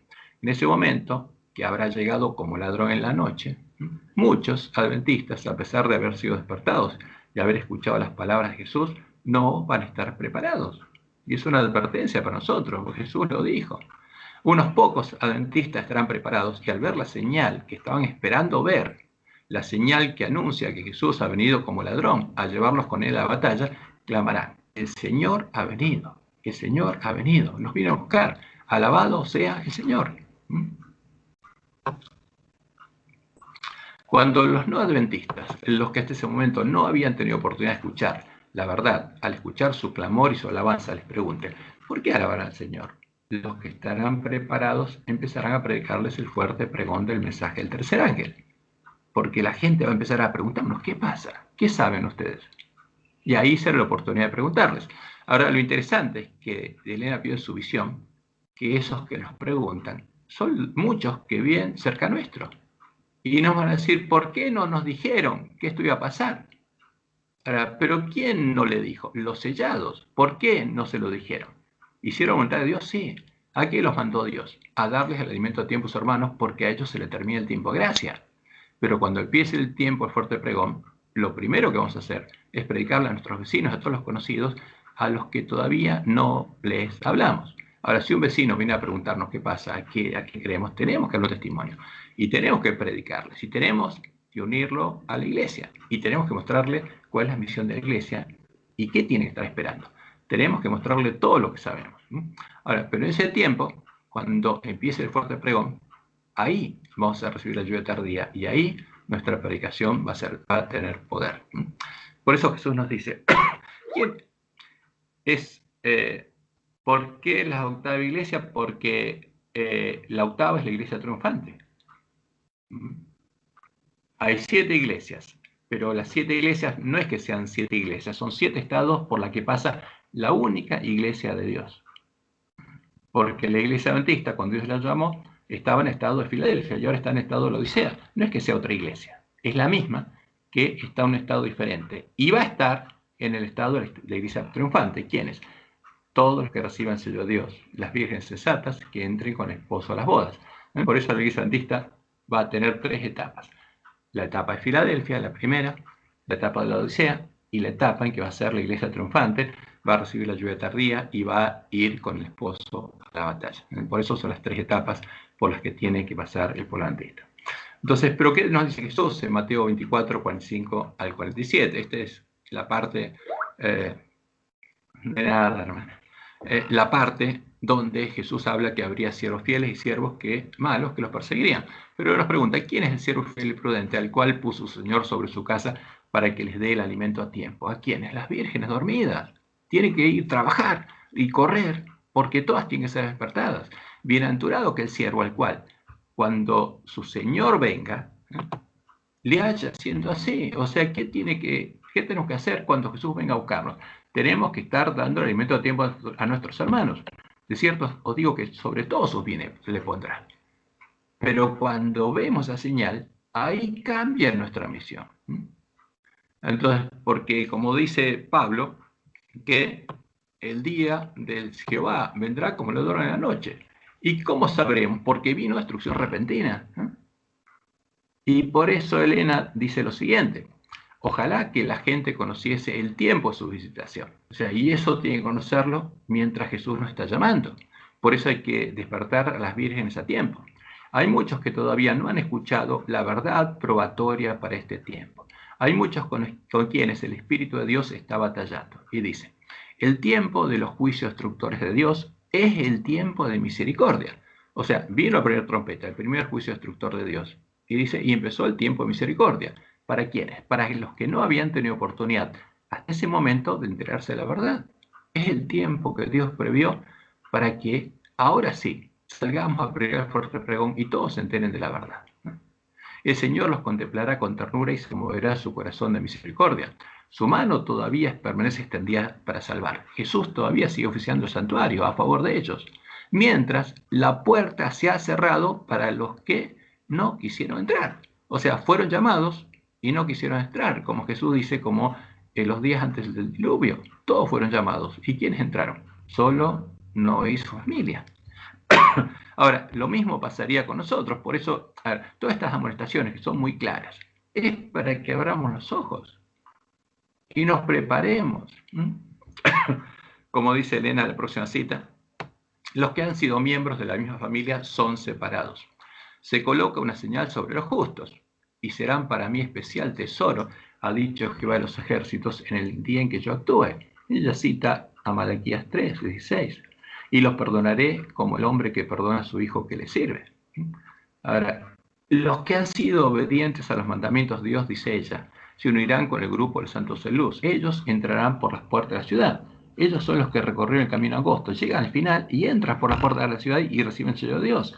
Y tendrán derecho al árbol de la vida. El uno será tomado, un adventista será tomado. Su nombre estará en el libro de la vida, mientras que otros, con los cuales se asoció, tendrán la señal de la eterna separación de Dios. Ahora es muy claro. Por eso tenemos que entender, y esto es lo que nos tiene el pueblo adventista, que hay 2 tiempos de procesamiento. El nuestro es previo al tiempo angustia. Pero eso es lo que se predica en la iglesia. Pero está claramente anunciado por Dios en su palabra y por medio de Elena. Pero en la iglesia se nos predica otra cosa. No existe este tiempo de prueba y sellamiento del pueblo de Dios. No tenemos que estar sellados antes que pise el tiempo angustia. Y por eso muchos adventistas no se van a preparar. Ahora, pero todos tienen que escuchar el clamor de medianoche y tienen que entender dónde estamos y tienen que entender lo que Dios dijo que va a pasar. Entonces, cuando haya 144.000 sellados, recién viene esta declaración, porque los vientos están retenidos. Pero a partir de ese momento va a haber mártires de nuevo. Aquí está la paciencia de los santos, los que guardan los mandamientos de Dios. ¿Por qué? Porque lo tienen escrito en la mente y el corazón y tienen la fe de Jesús. Por eso tienen el mismo testimonio de Jesús, porque llegaron a tener la misma fe que tenía Jesús y por eso vencieron. Y oí una voz que desde el cielo decía, escribe, bienaventurados de aquí en adelante, los muertos que mueren al Señor. porque de aquí en adelante va a haber nuevos mártires, como dice justamente Apocalipsis 6, en el sexto sello, en el quinto sello se tiene que completar el número de los mártires de Jesús. Sí, dice el Espíritu, descansarán de sus trabajos porque sus obras con ellos siguen. O sea, la sangre de los mártires va a ser semilla. A partir de ese momento, el Cordero y los 144.000 sellados, el Espíritu y la esposa, porque tiene que haber una esposa para que la profecía se cumpla, llamarán al pueblo de Dios a salir de Babilonia y a entrar por las puertas de la ciudad de Dios, a las bodas del Cordero. Y leemos en Apocalipsis 22, versículos 14 y 17. Bienaventurados los que lavan sus ropas para tener derecho al árbol de la vida y para entrar. ¿Por dónde? Por las puertas en la ciudad. ¿Quiénes entraron primero? Los 144.000, que son parte de la esposa. Pero ¿qué pasa con el pueblo que está en Babilonia? Tiene que entrar por el mismo camino, tiene que recorrer el mismo camino, llegar así al monte Sión y entrar por las puertas de la ciudad de Dios. Y el espíritu y la esposa son los que lo llaman, porque hay una esposa. La iglesia triunfante. Dicen, ven. Y el que oye y está en Babilonia, sale de Babilonia y únase al llamado del espíritu y la esposa, porque van a ser los obreros de la hora undécima. Y también diga, ven. Y el que tiene sed, venga. Y el que quiera, tome del agua de la vida gratuitamente. Porque la puerta está abierta, es tiempo de misericordia. Es el tiempo que Dios estableció para que su pueblo, que está en Babilonia, pueda oír la verdad. Porque hay un pueblo que la recuperó y ese pueblo está preparado para predicar la verdad. Y ahí el pueblo está en Babilonia, va a salir de Babilonia y va a tomar del agua de la vida gratuitamente. Y como dice Daniel 12:10, muchos serán limpios, emblanquecidos y purificados. Pero habrá un grupo de personas que no podrá. ¿Por qué? Porque habrá impíos que procederán impíamente y ninguno de los impíos entenderá. No podrá entender, pero los entendidos comprenderán. Entonces acá hay tres tipos de personas. Los muchos que están en Babilonia y que van a salir de Babilonia y van a correr a Jerusalén, van a entrar por las puertas de la ciudad de Dios y que van a ser limpios, emblanquecidos y purificados, y un grupo de impíos y un grupo de entendidos. Ahora, ¿por qué eso escucharon el mensaje antes? Y los impíos y los entendidos son adventistas del séptimo día. En cambio, los muchos son los que están en Babilonia y van a salir de Babilonia. Entonces, por eso Dios nos advirtió claramente de qué se trata. Ahora, ¿cuál es la señal que nos indicará que ha llegado el fin? Porque una, la vimos, es la señal que nos indica que empezó el tiempo de angustia. ¿Y cuál es la señal que nos indicará que ha llegado el fin? Y en su sermón profético de Mateo 24-25, Jesús, basándose e interpretando la profecía de Daniel, que habla sobre la abominación desoladora, nos mostró cuál sería el evento específico que nos indicaría que el Evangelio del Reino de Dios, el Evangelio eterno, ya ha sido predicado en todo el mundo, a todas las naciones, que completamos el cumplimiento de nuestra misión, que ha quedado preparado el camino hacia su segunda venida y que ha llegado el fin del año de la buena voluntad de Jehová, el fin del periodo que comenzó en el año 31, cuando él mismo anunció la llegada del año de la buena voluntad de Jehová y el establecimiento del reino de Dios entre los hombres, porque en ese año se abrió la puerta y la puerta se va a cerrar cuando llegue el fin del año de la buena voluntad de Jehová. Y para entender claramente esto tenemos que entender las fiestas solemnes de Jehová, porque esto se trata del antitipo de las fiestas solemnes de Jehová. Entonces, y vamos a Marcos 1, versículos 14 y 15. Después que Juan fue encarcelado, Jesús vino a Galilea predicando el evangelio del reino de Dios. O sea, ¿qué vino a predicar? El reino de Dios iba a ser establecido, diciendo, el tiempo se ha cumplido, había un tiempo. Y era el tiempo en que vendría el Mesías, y se cumplió, y vino el Mesías. ¿Y qué pasaría cuando el Mesías triunfara? El reino de Dios sería establecido, y el reino de los cielos se ha acercado, y se arrepentidos, y creed en el Evangelio, porque el reino de Dios va a ser establecido. Y cuando empezó su ministerio, y fue a Galilea, entró a la sinagoga, se le dio el libro al profeta Isaías, y habiendo abierto el libro, halló el lugar donde estaba escrito, el Espíritu ¿de quién? De Jehová el Señor está sobre mí, porque me ha ungido Jehová, para dar buenas nuevas a los pobres. Por eso era el ungido. ¿Por qué lo ungió? Dios lo ungió. ¿Cómo? Con su Espíritu. Me ha enviado a sanar a los quebrantados de corazón, a pregonar libertad a los cautivos y vista a los ciegos, a poner en libertad a los oprimidos, a predicar el año agradable del Señor. ¿Cuál es el año agradable del Señor?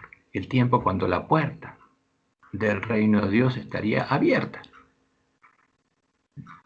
Y enrollando el libro, lo dio el ministro, y se sentó, y los ojos de todos en la sinagoga estaban fijos en él, y comenzó a decirles: hoy se ha cumplido esta escritura delante de vosotros. Hoy. Y todos se quedaron mirando. ¿Por qué? Porque él empezó su ministerio. Empezó su ministerio en esa sinagoga. La misión que Dios le dio a su pueblo y anunció en Isaías 61 es la misión que comenzó Jesús y continuó la iglesia primitiva. Y es la misión que deberíamos completar nosotros, cuando recuperáramos el conocimiento del Evangelio del Reino de Dios y se produjera el verdadero reavivamiento de la piedad primitiva. Entonces tendríamos que proclamar que está por finalizar el año de la buena voluntad de Jehová, porque Jesús predicó el comienzo y nosotros el fin. Está por llegar el fin, porque el fin se refiere al fin del año de la buena voluntad de Jehová, cuando se va a cerrar la puerta, y está por llegar el día de la venganza del Dios nuestro, el día de la ira de Dios, el periodo en el que serán derramadas las 7 últimas plagas sobre la gran Babilonia y sobre los impíos que, a pesar de haber oído el llamado de Dios, hayan adorado a la imagen a la que adora la bestia religiosa y hayan recibido su marca. Entonces, ¿pero qué dice la profecía? Porque es muy importante, porque tenemos que ir a verla, porque si Jesús dice que tenemos que seguir sus pisadas, nosotros tenemos que tener puestos los ojos en Jesús. Cuando entendemos y vamos y estudiamos todos los pasajes donde hablan de la misión de Jesús, vamos a encontrar que están hablando también de nuestra misión. Ahora, ¿qué dice Isaías 71? Empezando por el 1 al 4. El Espíritu de Jehová el Señor está sobre mí, porque me ungió Jehová. Y me ha enviado. ¿Quién lo envió? Jehová me envió. A predicar buenas nuevas a los abatidos. Ahora, cuando leemos en Malaquías 3:16, ¿quién envía a sus siervos? Jehová los envía. Porque Elías significa el que teme a Jehová. Entonces los que temían a Jehová hablaron cada uno de sus compañeros. Entonces, ¿cuál es la misión? Me ha enviado a predicar buenas nuevas a los abatidos, a vendar a los quebrantados de corazón, a publicar libertad a los cautivos y a los presos, apertura de la cárcel, a proclamar el año de la buena voluntad de Jehová. Y ahí paró Jesús y no siguió leyendo. ¿Por qué? Porque el resto no tenía que proclamarlo a él. Ahora, cuando llegara la última generación, ¿quién tenía que proclamar? Que está por finalizar el año de la buena voluntad de Jehová, que está por llegar el fin, nosotros. Ahora, pero para predicarlo tendríamos que recuperar el conocimiento del Evangelio que predicaba Jesús, porque él dijo, tenemos que predicar el mismo Evangelio. Mientras la puerta está abierta, ¿a quién se la tenemos que predicar? Al pueblo adventista y al pueblo que está en Babilonia. Porque tienen que entrar por esa puerta mientras esté vigente el año de la buena voluntad de Jehová y la puerta está abierta. Y tenemos que predicar que está por llegar el día de la venganza del Dios nuestro. Es el mensaje del tercer ángel, cuidado.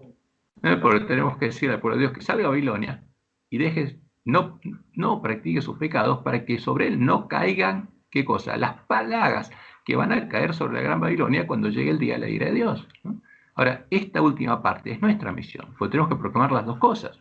Porque cuando el hombre pecado echó por tierra el lugar santuario de Dios y la verdad, se dejó de proclamar justamente el Evangelio del Reino de Dios y el año de la buena voluntad de Jehová. Pero nosotros tenemos que volver a predicar el mismo Evangelio que Jesús predicaba, el Evangelio del Reino de Dios, y anunciar que está por llegar el día de la venganza del Dios nuestro. Ahora, y tenemos que consolar a todos los enlutados. Y fíjense, primero Dios nos manda a su pueblo, a ordenar que a los afligidos de Sion, no a Babilonia. ¿Por qué? Porque hay que reedificar los lugares asolados. Se les dé gloria en lugar de ceniza, óleo de gozo en lugar de luto, manto de alegría en lugar de espíritu angustiado. Y serán llamados, ¿quiénes? Las vírgenes sensatas, árboles de justicia, plantío de Jehová, porque Dios va a hacer la obra que prometió en ellos y los va a transformar en imagen de Jesús, para gloria suya, y reedificarán las ruinas antiguas. O sea, el pueblo adventista va a volver a reedificar las ruinas antiguas. ¿Cuándo? Recupere el conocimiento del verdadero evangelio y se produzca el verdadero reavivamiento, que es el que está identificado acá en Isaías. Entonces reedificarán las ruinas antiguas y levantarán los asolamientos primeros y restaurarán las ciudades arruinadas, los escombros de muchas generaciones. Entonces, cuando fuéramos despertados, como indica la profecía de Isaías y el resto de las profecías, nuestra misión empezaría por el pueblo de la iglesia remanente, tocando trompeta en Sión, despertando a las vírgenes dormidas, dándoles el alimento a tiempo a los afligidos de Sión, a los que se angustian y lloran, al abrir los ojos y ver, como dice Elena, las abominaciones que se cometen en medio de Jerusalén, en medio de la iglesia. Entonces, nuestra misión comenzaría por darles el alimento a tiempo a todos. ¿A quién? Los llamados a reedificar los lugares asolados por la unión espiritual, a los adventistas. Luego, cuando los lugares asolados hubieran sido reedificados con los 144.000 hijos de Dios y hermanos de Jesús. ¿Por qué? Porque van a tener el nombre de Dios y el Cordero Espíritu en la frente. Y como lo identifica la profecía, ese va a ser el linaje bendito de Jehová, porque el Cordero vería linaje cuando triunfara y resucitara. Y ese linaje son hijos de Dios, los hermanos de Jesús. La simiente de la mujer que Dios anunció que vencería al dragón, y a su simiente, a la simiente del dragón, y que se identifica también como la piedra cortada no con mano. Entonces, cuando los lugares asolados hubieran sido reedificados y hubiera 144.000 sellados, no habríamos completado nuestra misión, faltaría algo, la predicación del fuerte pregón. Entonces completaríamos nuestra misión cuando profetizáramos de nuevo, predicando por testimonio el Evangelio del Reino de Dios en todo el mundo, a todas las naciones, iluminando la tierra con la gloria de Dios, y entonces llegaría el fin. Eso es lo que anuncian todos los profetas.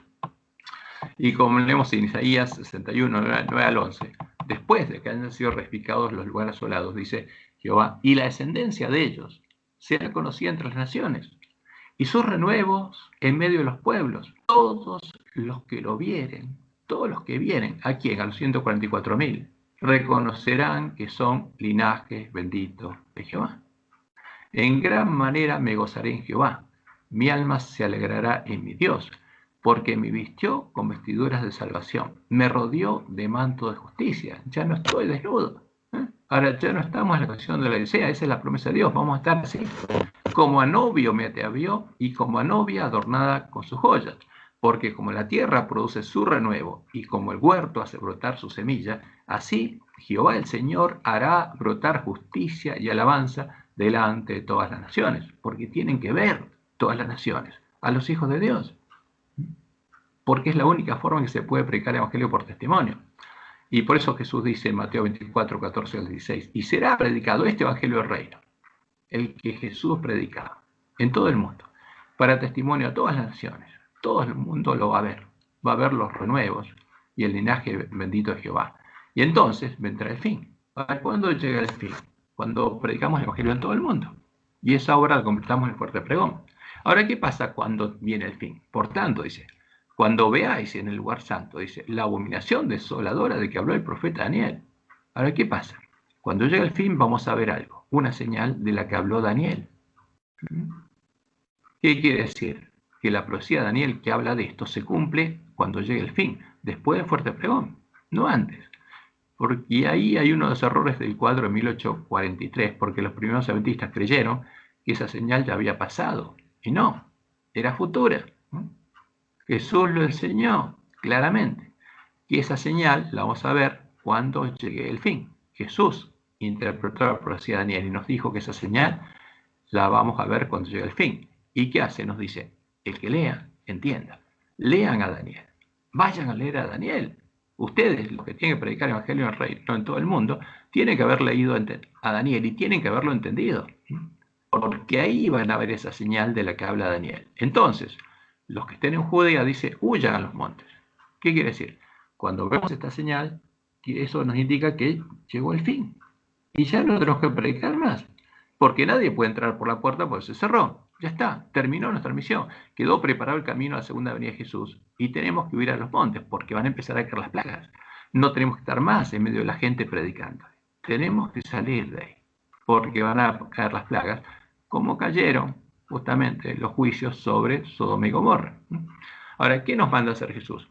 Nos manda leer y entender la profecía de Daniel sobre la abominación desoladora, la abominación introducida en el tiempo de la apostasía por el desolador, porque va a aparecer ante nosotros y todos los hombres. La vamos a ver cuando haya llegado el fin. Entonces vamos a Daniel. ¿Y qué dice Daniel? La primera vez que habla de la abominación desoladora, habla de la introducción en el tiempo de la apostasía. Porque vendrán contra él, contra el rey del norte, naves de Quitim, y él se constritará, y volverá y se enojará contra el pacto santo, y hará según su voluntad. ¿Cuándo se enojó contra el pacto santo? ¿Quién se enojó? El rey del norte, el emperador romano, Galerio. ¿Y quién más? Diocleciano. Y mandaron a matar al pueblo de Dios, y por 10 años el pueblo fue martirizado. Son los 10 años finales de la persecución de Esmirna. Ahora, ¿qué pasaría después de la persecución? Volverá, pues, y se entenderá con los que abandonen el santo pacto, y así ocurrió. Los que apostataron esos 10 años de persecución se unieron después a Constantino, cuando los sedujo. ¿Y qué hizo Constantino? Y levantó tropas, se levantarán en su parte tropas. ¿Qué tropas levantó? Creó una nueva iglesia, la Iglesia Universal o Católica del Imperio Romano, que profanarán el santuario y la fortaleza, que perseguirían y asesinarían al pueblo de Dios, y quitarían el continuo. La palabra sacrificio lo agregaron, que no existe en el original. O sea, quitarían la obra de Cristo y a Cristo de en medio, y pondrán la abominación asoladora, otra cosa. Ahora, esa abominación asoladora que pondrá en lugar de Cristo y de su obra, es la que aparecería en el tiempo del fin. Con lisonjas seducirá a los violadores del pacto, más el pueblo que conoce a su Dios se esforzará y actuará. Y los sabios del pueblo instruirán a muchos, y por algunos días caerán a espada y a fuego, con cautividad y despojo, porque Roma empezó a perseguirlos y asesinarlos, en defensa de la abominación asoladora, porque el pueblo conocía a su Dios, no la adoraba. Ahora, ¿cuál es la abominación asoladora? Y la misma profecía la explica, dice, el hombre de pecado, del Dios de sus padres no hará caso, porque es un apóstata, y no adora al Dios de sus padres, como Dios le mostró en el Juárez. Arrió la bandera de la iglesia primitiva, y elevó la bandera negra de los paganos. Ni el amor de las mujeres, porque se hizo célibe, ni respetará a Dios alguno, porque sobre todo se engrandecerá. Más, honrará en el lugar del Dios de sus padres a otro Dios, al Dios de las fortalezas, al Dios de las bestias, al Dios de la bestia romana, al dragón. Dios que sus padres no conocieron, lo honrará con oro y plata, con piedras preciosas y con cosas de gran precio. ¿Y qué tienen los altares? Imágenes del sol llenas de piedras preciosas y de oro y plata. Con un Dios ajeno. ¿A quién adora? Porque es Babilonia, pues adora a Baal. Adora la imagen del dragón. Adora a Satanás. Se hará de las fortalezas más inexpugnables y colmará de honores a los que le reconozcan, y por precio repartirá la tierra. O sea, ¿quién adora el Papa? A la abominación asoladora. ¿A quién adoraría el falso profeta cuando se tienen puntos comunes con el Papa? A la abominación desoladora, que el Papa puso en lugar de Cristo, al anticristo. Ahora, ¿cuándo se cumplió esta parte de la profecía? ¿Cuándo fue introducida la abominación asoladora? Fue introducida en el tiempo de la apostasía, cuando los apóstatas hicieron la obra de Balaam y se manifestó el hombre de pecado, el desolador, que, en defensa de su abominación, asolaría al pueblo de los santos. A ver, ¿cuándo aparecería y la veríamos? Porque también la profecía de Daniel dice cuándo aparecería y la veríamos. Aparecería en el tiempo del fin, después que los entendidos resplandecieran y enseñaran la justicia a la gran multitud que saldría de la gran Babilonia, correría a Jerusalén y entraría por sus puertas. Aparecería después que fuera predicado el evangelio del reino en todo el mundo y llegar al fin, como dijo Jesús. Entonces, Dios le permitiría a Satanás dar vida a la imagen del Dios de las fortalezas, a la que adora la bestia religiosa. Y la abominación asoladora vendría a la tierra y se aparecería ante los hombres. ¿Y qué dijo Daniel después de oír lo que pasaría en el fuerte pregón? Donde todo ese pueblo saldría a Babilonia y sería limpiado, purificado justamente, y llegaría a esa parte del reino de Dios. Y Daniel dice, y yo oí, más no entendí, y dije, Señor mío, ¿cuál será el fin de estas cosas? O sea, ¿cuándo será el fin? ¿Cuándo van a pasar y cuándo van a finalizar? Y él respondió, anda Daniel, porque estas palabras están cerradas y selladas hasta el tiempo del fin. ¿Qué significa esto?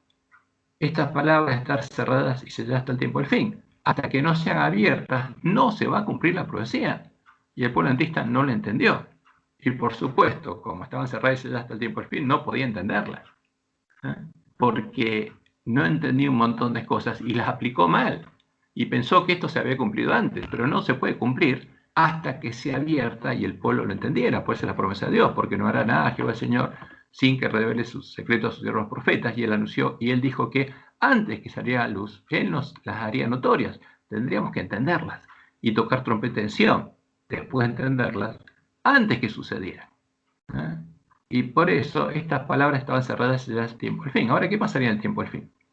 Es cuando se levantara Miguel, cuando se empezara el tiempo de angustia. Muchos serán limpios, emblanquecidos y purificados, pero los impíos procederán impíamente, y ninguno de los impíos entenderá, pero los entendidos comprenderán. ¿Y por qué habría impíos que no entenderían? Como Dios le mostró a Elena, y Jesús lo anunció. Porque habrían sido llamados, no quisieron entrar y se cerró la puerta para ellos. Esos serían los impíos. Los impíos son las vírgenes sensatas del pueblo adventista.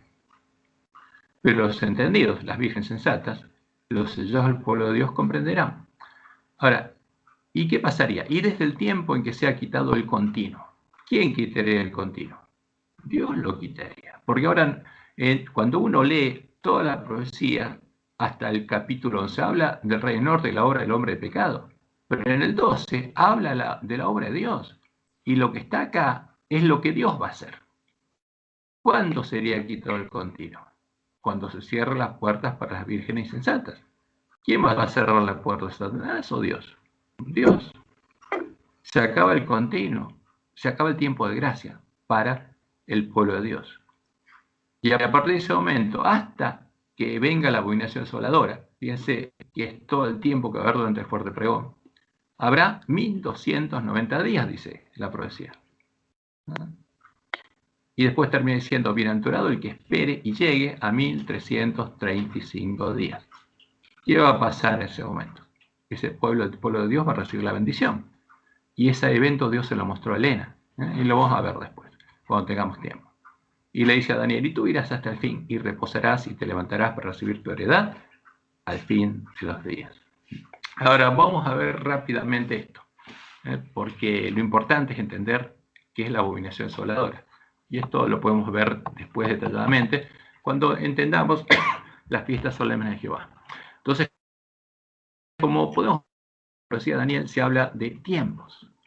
Los tiempos que Jesús, que por amor a los escogidos serían acortados, porque está hablando de los tiempos de la profecía de Daniel.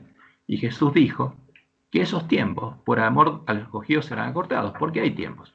Entonces, como van a ser acortados, esos tiempos ya no son los mismos, porque no podremos saber cuánto va a durar. Ese es el valor máximo, pero el tiempo que va a durar cada periodo de los que habla la profecía de Daniel va a ser menor, porque Jesús dijo que va a ser acortados. Entonces, aunque lleguemos a ver cuándo comienza, como es acortado, ya no hay un tiempo. ¿Lo entienden eso? Porque si no hubiera estos tiempos, Jesús no podría decir, van a ser acortados. Está hablando de Daniel 12, y él dijo que estos tiempos serán acortados. Y además, y que estos tiempos empezarán a correr cuando se ha quitado el continuo. Por eso es importante entender cuándo es quitado el continuo, porque a partir de ese momento pasa algo. ¿Para quién es quitado el continuo? Para los hombres que habrán sido probados y sellados antes que empiece el tiempo de angustia. Para las vírgenes adventistas que habrán oído y habrán sido despertadas por el clamor de la noche, pero no se habrán preparado. Por eso es una advertencia solemne, y Elena es muy clara al hablar de esto. Cuando se ha quitado el continuo al pueblo de la iglesia remanente, justamente en el antitipo del día 9 del mes 7 del calendario levítico. ¿Por qué tenemos que entender las fiestas solemnes de Jehová? Porque son las que rigen el santuario y rigen la obra de Jesús. Ahora, ¿qué pasaba el día primero del mes séptimo? Se tocaba trompeta en medio de Israel para que supiera que estaba próximo el día de la expiación. Para que tuviera tiempo de prepararse, ir a Dios, confesar sus pecados y estar preparados para que llegue el día de la expiación. ¿Hasta cuándo tenía ese pueblo tiempo de confesar sus pecados? Mientras durara el continuo. Hasta el día 9 a la puesta del sol. Y si dejaba pasar ese tiempo y no se preparaba, a la puesta del sol terminaba el continuo, porque cuando llegó el día de la expiación nadie podía entrar al santuario y nadie podía ser perdonado los pecados conscientes. Entonces, el continuo claramente es quitado cuando uno estudia las fiestas solemnes de Jehová en el antitipo del día 9 del mes 7 del calendario levítico, y se cierra la puerta. Y ahí finalizaba el continuo y llegaba el día de la expiación para el pueblo de Dios. Y en su antitipo se habrá cerrado la puerta de la gracia para las vírgenes insensatas. Entonces aquí hay un grafiquito con los tiempos que dice Jesús van a ser acortados. El tiempo de angustia en Daniel 12. Que después, ahora lo voy a ampliar, a ver si podemos verlo mejor. Y después lo vamos a estudiar. Así que no se preocupen, porque lo vamos a estudiar bien detallado cuando lo veamos junto con las fiestas solemnes de Jehová. ¿Qué es lo que pasa? El pueblo de Dios, Dios le manda al profeta Elías antes que llegue el día de Jehová. Entonces, ¿qué pueblo fue sellado antes? El pueblo de Dios. Porque las fiestas solemnes de Jehová se cumplen en el pueblo de Dios, el pueblo remanente, el que dice remanente. Y cuando llega el antitipo del día 9, el mes 7, y acaba el continuo, es quitado el continuo, y llega el día de la expiación, se cierra la puerta. Ahora, esto va a llegar para el pueblo de Dios, porque ese va a ser el día en que vamos a ser juzgados, pero va a llegar como ladrón en la noche, cuando los 144.000 estén sellados. Entonces, llega el día de la expiación, cuando Jesús va a confesar el nombre de los vencedores en las bodas, en el juicio investigador, y ellos van a quedar sin mancha delante del trono de Dios, porque esas justamente son las bodas de los 144.000. Y cuando termine este periodo, Jesús nos va a llevar con él a batalla, va a derramar sobre nosotros la lluvia tardía, y como dice Daniel 12, ese va a ser el momento en que el pueblo santo recupere el poder. Y va a iluminar la tierra con la gloria de Dios. Y ahí empieza el tiempo de la batalla, y como dice la Juárez, el tiempo de misericordia, y los justos resplandecerán como dice Jesús, después del zarandeo, porque se separa el trigo de la cizaña, el trigo recibe la lluvia tardía, y entonces los justos resplandecerán como el sol, dice Mateo 13, después de la separación del trigo de la cizaña. Y Daniel 12 dice que los entendidos resplandecerán y enseñarán la justicia a la multitud. ¿A quiénes? A los que están en Babilonia. Y será por tiempo, tiempos y medio tiempo. Entonces, lo que anticipa esta profecía es que el fuerte pregón duraría 3 años y medio. Pero Jesús dice que van a ser cortados. Así que no tenemos un periodo. Esto es lo máximo que va a durar. Y es una referencia para que nos preparemos, porque el tiempo de angustia durante el fuerte pregón va a ser largo, porque en ese tiempo el pueblo está en Babilonia, tiene que entender y oír el Evangelio, y tiene que prepararse, tiene que recorrer el mismo camino que nosotros tenemos que recorrer ahora, porque al fin del tiempo de gracia, todo el mundo habrá recibido el sello de Dios o la marca de la bestia. Pero ¿qué dicen los últimos versículos de Daniel? Que desde que se cierra la puerta de Egipto del continuo, habrá 1290 días. ¿Hasta cuándo? Hasta la abominación asoladora. Hasta que Satanás viene simulando la segunda venida. ¿Y cuándo se da cuenta él?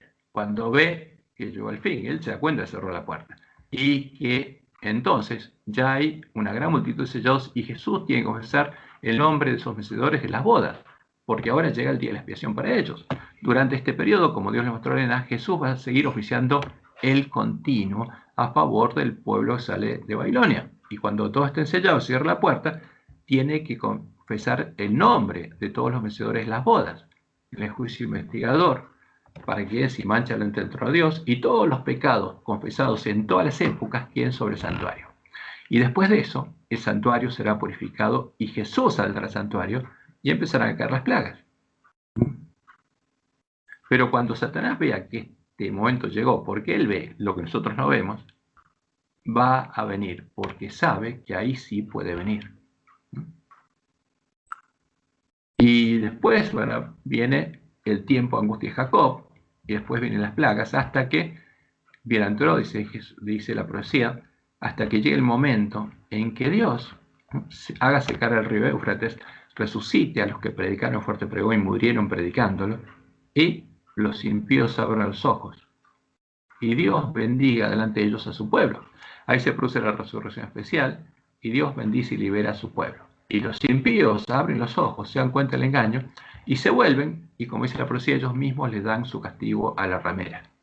Y después de darle su castigo, viene la séptima plaga, y después viene Jesús, aparece la señal del Hijo del Hombre, y Él viene y resucitan los muertos en Cristo, ¿no? Y todos juntos somos arrebatados. Ahora, la profecía dice que entre este momento y este otro habría 1335 días. O sea, eso nos indica que el tiempo de Jacob duraría 45 días.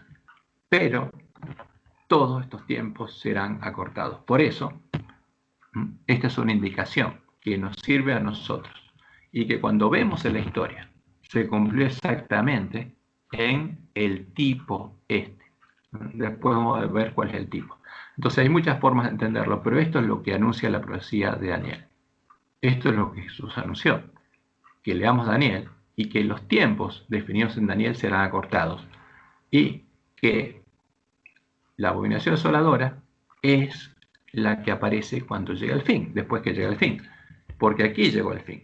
Y nosotros lo sabemos, pero Satanás sí. Entonces él viene, y cuando vemos a Satanás venir, sabemos que él llegó el fin. Entonces, y vamos a achicar esto porque quedó muy grande. Acá está.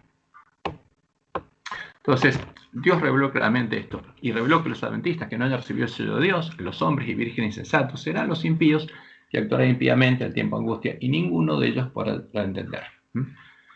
Y fíjense las declaraciones de Elena, que la tenemos en el evento de los últimos días, dice ella. El tiempo de angustia que irá en aumento hasta el fin está a las puertas. No tenemos tiempo que perder. El mundo está agitado con el espíritu de guerra.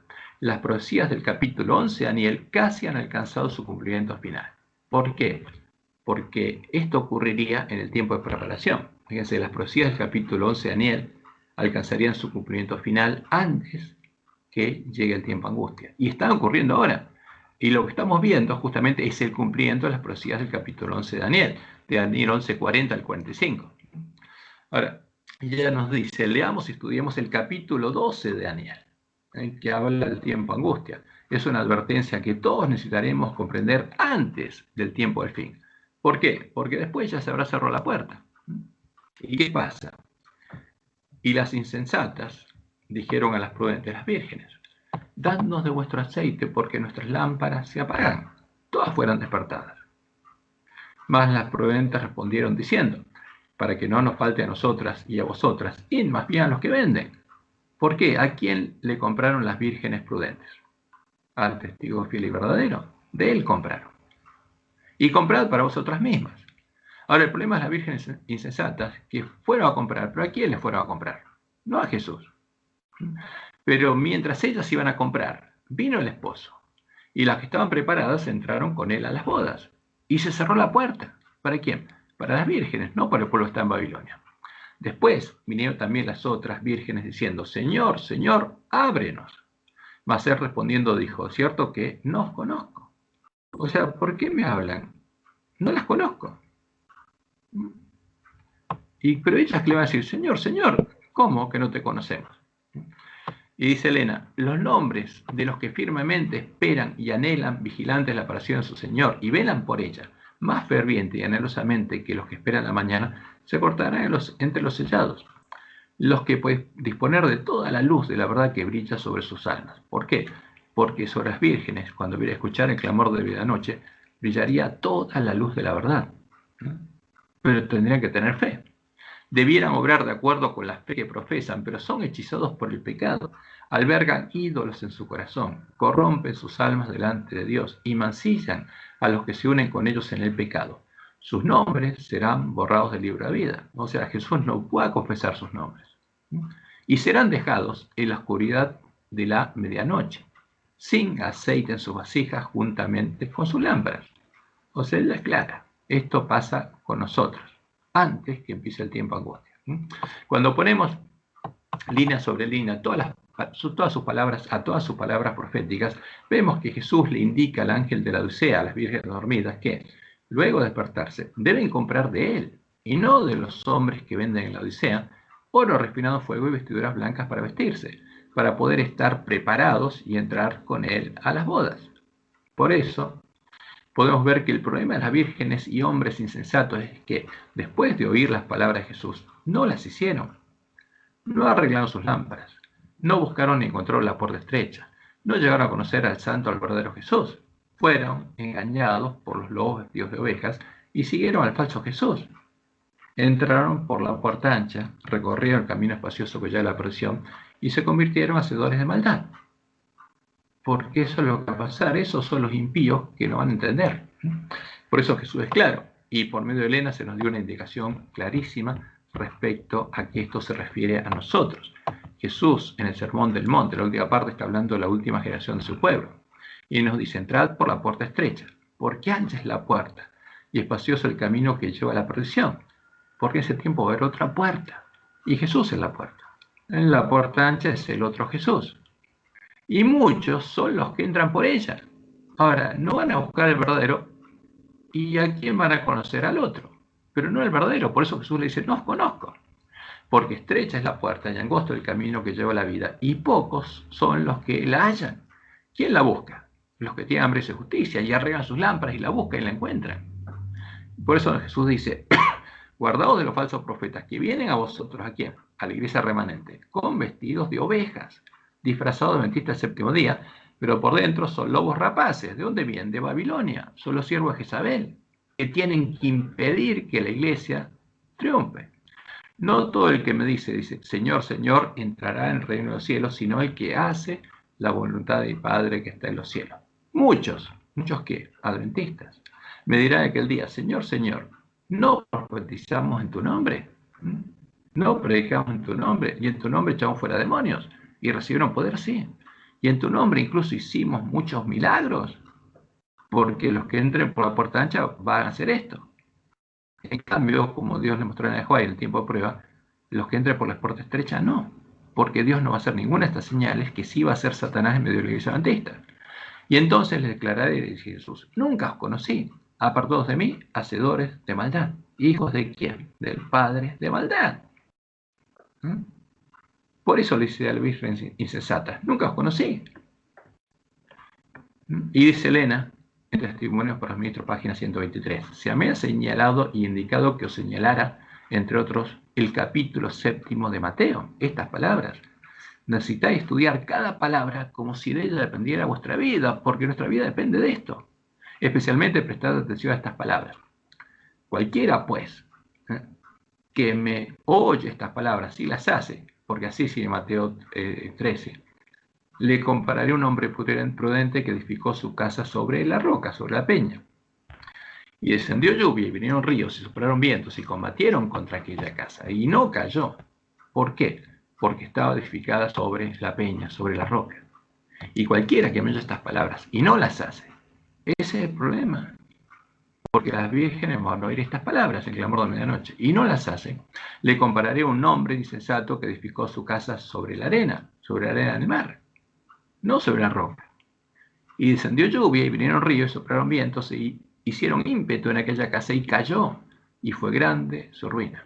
Y dice Elena, muchas casas, muchos adventistas, que ahora se creen seguras, caerán. El Señor declara que Él no acepta un servicio dividido. O sea, no podemos edificar sobre la arena, el punto de unión entre la tierra y el mar, donde estarían edificando sus casas la bestia y el falso profeta, cuando se unieran. No podemos edificar en el mismo lugar, en el mismo fundamento. Tenemos que buscar la roca.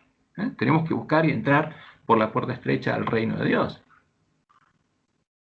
Ahora, Jesús fue más allá y reveló el nombre de la abominación asoladora. ¿Cómo lo llamaría? Entonces, para que no seamos engañados, Jesús nos reveló que a la abominación asoladora los hombres la llamarían Cristo. ¿Cómo la llaman? Cristo. ¿Cómo llama a Satanás? Cristo. Que sería el falso Cristo al que adorarían los apóstatas de la iglesia primitiva, el anticristo, y que cuando viniera a la tierra y caminara sobre ella, aparecería ante los hombres en diferentes lugares. Y esto está en el sermón profético. Por eso Jesús se preocupó de que entendiéramos justamente cuál es la abominación asoladora de que habló el profeta Daniel, y la identificáramos, porque esa es la puerta ancha. Entonces, si algunos dijeren, mirad, aquí está el Cristo, o mirad, ya está, no lo creáis. ¿Por qué? Porque cuando viene la abominación asoladora y los hombres lo ven, que dicen, mirad, acá está Jesús, vino Jesús, Cristo ha venido, Cristo ha venido. Y Jesús dice, no lo crean, porque se levantarán falsos cristos, falsos profetas, y harán grandes señales y prodigios, de tal manera que engañarán, si fuere posible, a los escogidos. Ya os lo he dicho antes. Así que si os dijeren, mirad, Cristo está en el desierto, no salgáis, dice, no soy yo. O mirad, Cristo está en los aposentos, no lo creáis. Porque como el relámpago que sale del oriente y se muestra hasta el occidente, así será también la venida del Hijo del Hombre. Porque donde quiera que estuviera el cuerpo muerto, el falso Cristo, allí se juntarán las águilas, los que comen carroña, cuerpos muertos. Entonces, fíjense que es importante esto. ¿Cómo se llama a la abominación asoladora? Cristo. Contrariamente a lo que hará Satanás, el falso Cristo, el anticristo, el cuerpo muerto, alrededor del cual se juntarían las águilas, En su segunda venida, Jesús no pisará la tierra. Jesús vendrá después del tiempo de tribulación, que aún está por delante. Después que las 7 copas de la ira de Dios hayan sido derramadas sobre la bestia del falso profeta y sobre los hombres que van a estar adorando con ellos a la imagen a la que adora la bestia, a la abominación desoladora, a Satanás, llamándolo Cristo. Entonces, ¿qué dice Jesús? Enseguida en el mismo sermón, e inmediatamente después de la tribulación de aquellos días, que viene después que viene el anticristo, después que viene Satanás, el sol se oscurecerá y la luna no dará su resplandor, y las estrellas del cielo caerán, las estrellas caerán del cielo, y las potencias de los cielos serán conmovidas. ¿Por qué? Porque cuando esto pasa, como Dios le mostró a Elena, en la 6ª plaga, cuando Él libera a su pueblo, y los impíos abren los ojos. Y cuando Dios libera a su pueblo, se acaba el tiempo angustia de Jacob. Entonces, aparecerá la señal del Hijo del Hombre, o sea, después la tribulación, que viene después que viene Satanás acá a la tierra, aparecerá la señal del Hijo del Hombre, y entonces lamentarán todas las tribus de la tierra, y verán al Hijo del Hombre viniendo sobre las nubes del cielo, con poder y gran gloria. Y enviará a sus ángeles con gran voz de trompeta, y juntará a sus escogidos. Él no viene a la tierra, los viene a buscar, de los 4 vientos, desde un extremo del cielo al otro, hasta el otro. Y como Dios le reveló a Elena, la venida de Satanás, dando vida a la abominación desoladora, es la señal que indica que van a empezar a caer las plagas sobre las iglesias apóstatas que se habrían unido para adorar a Satanás. Entonces, fíjense, cuando se unen en puntos comunes de doctrina, ¿para qué? Para adorar a Satanás. Y cuando vemos cuáles son sus puntos de doctrinas, entendemos cuál es la imagen a la que ellos llaman Satanás. Entonces, ¿por qué esa imagen sería formada antes de que el pueblo antista fuera aprobado, como Dios le dijo? Porque serían probados viendo a la imagen de la bestia, a la imagen religiosa a la que adoran, que ya se habría formado. Y Dios le dijo a Elena que estas iglesias se unirían para adorar a Satanás. Y cuando Satanás viniera, porque ellas le prepararían el camino, sobre ellas, sobre los impíos, empezarían a caer las plagas. El acto capital, esto está en Conflicto de los Siglos, página 682, que coronará el gran drama del engaño, es el que el mismo Satanás se dará por Cristo. Hace mucho que la Iglesia profesa esperar el advenimiento del Salvador como consumación de sus esperanzas. Pues bien, el gran engañador simulará que Cristo habrá venido. En varias partes de la tierra, Satanás se manifestará a los hombres como un ser majestuoso, de brillo deslumbrador, parecido a la descripción que del Hijo de Dios da San Juan en Apocalipsis. La gloria que le rodee superará cuanto hayan visto los ojos de los mortales. El grito de triunfo, fíjese, van a gritar de triunfo. ¿Por qué? Porque lo están esperando y trabajaron para que venga. ¿Quién? La bestia del falso profeta y los impíos. El grito de triunfo repercutirá por los aires. ¡Cristo ha venido! ¡Cristo ha venido! ¿Qué van a gritar? De gozo. ¿Por qué? Porque todo el mundo va a ser adventista, solo que unos van a estar esperando a Satanás y los otros al verdadero Jesús. ¿Y qué van a gritar? Los que hayan engañado a la bestia del falso profeta y hayan recibido la marca de la bestia. ¡Cristo ha venido! ¡Cristo ha venido! El pueblo se postrará en adoración ante él, mientras levanta sus manos y pronuncia una bendición sobre ellos, como Cristo bendecía a sus discípulos cuando estaba en la tierra. Y la próxima cita ella cuenta lo que Dios le mostró. En esta época aparecerá el anticristo como si fuera el Cristo verdadero. Y entonces la ley de Dios será completamente invalidada en las naciones de nuestro mundo. La rebelión contra la santa ley de Dios habrá llegado a su completa maduración. Pero el verdadero director de toda esta rebelión es Satanás vestido como un ángel de luz. Los hombres serán engañados y lo exaltarán al lugar de Dios y lo deificarán. Pero la omnipotencia se interpondrá. ¿Contra quiénes? Contra las iglesias apóstatas que se unan para exaltar a Satanás.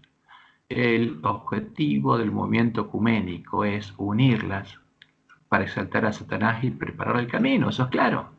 Ahora, los adventistas del séptimo día, ¿tenemos que participar en ese movimiento ecuménico? Si queremos adorar a Satanás, sí. El que participa en ese movimiento se une a los que adoran a Satanás. Y va a pasar esto. Y se pronunciará sentencia ¿sobre quién? Sobre esas iglesias.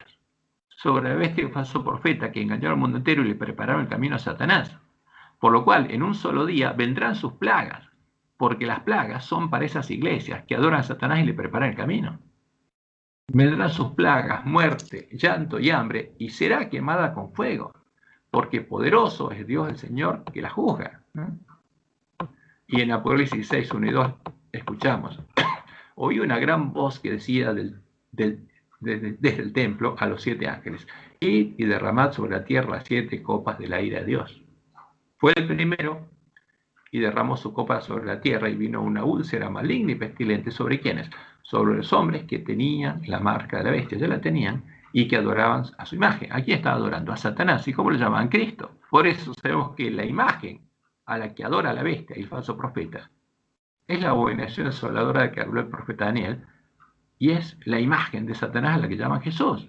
A eso se refiere la profecía. Esa es la imagen a la que no tienen que adorar, ¿no? Y en Apocalipsis 9:20 leemos: y la bestia fue apresada, y con ella el falso profeta, el cual había hecho delante de ella las señales con las cuales había engañado a los que recibieron la marca de la bestia. Y ahora estaban adorando a Satanás llamándolo Cristo.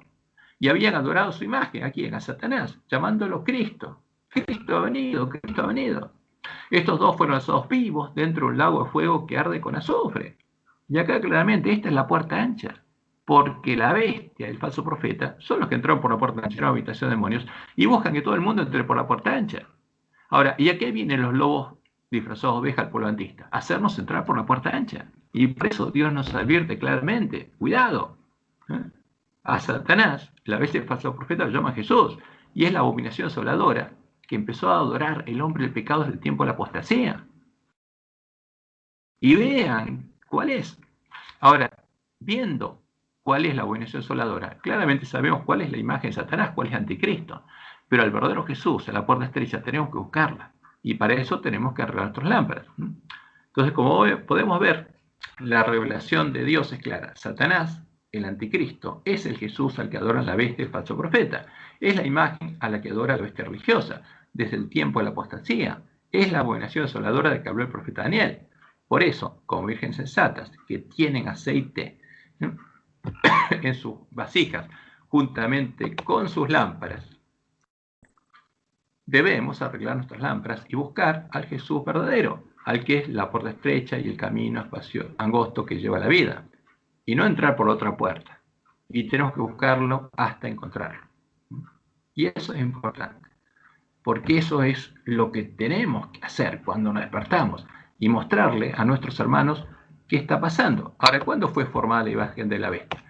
¿A dónde podemos también ver cuál es la imagen de la bestia? ¿Cuál es la abominación asoladora? Cuando se unieron en puntos comunes de doctrina la bestia y el falso profeta. Vamos a los eventos detallados aquí. Cuando empezaron a brotar las hojas de la higuera y sanó la herida de muerte de la bestia religiosa el 14 de febrero del 2010, y en el Vaticano anunciaron juntamente la bestia y el falso profeta que se habían unido en puntos comunes de doctrina para adorar juntos ¿a quién?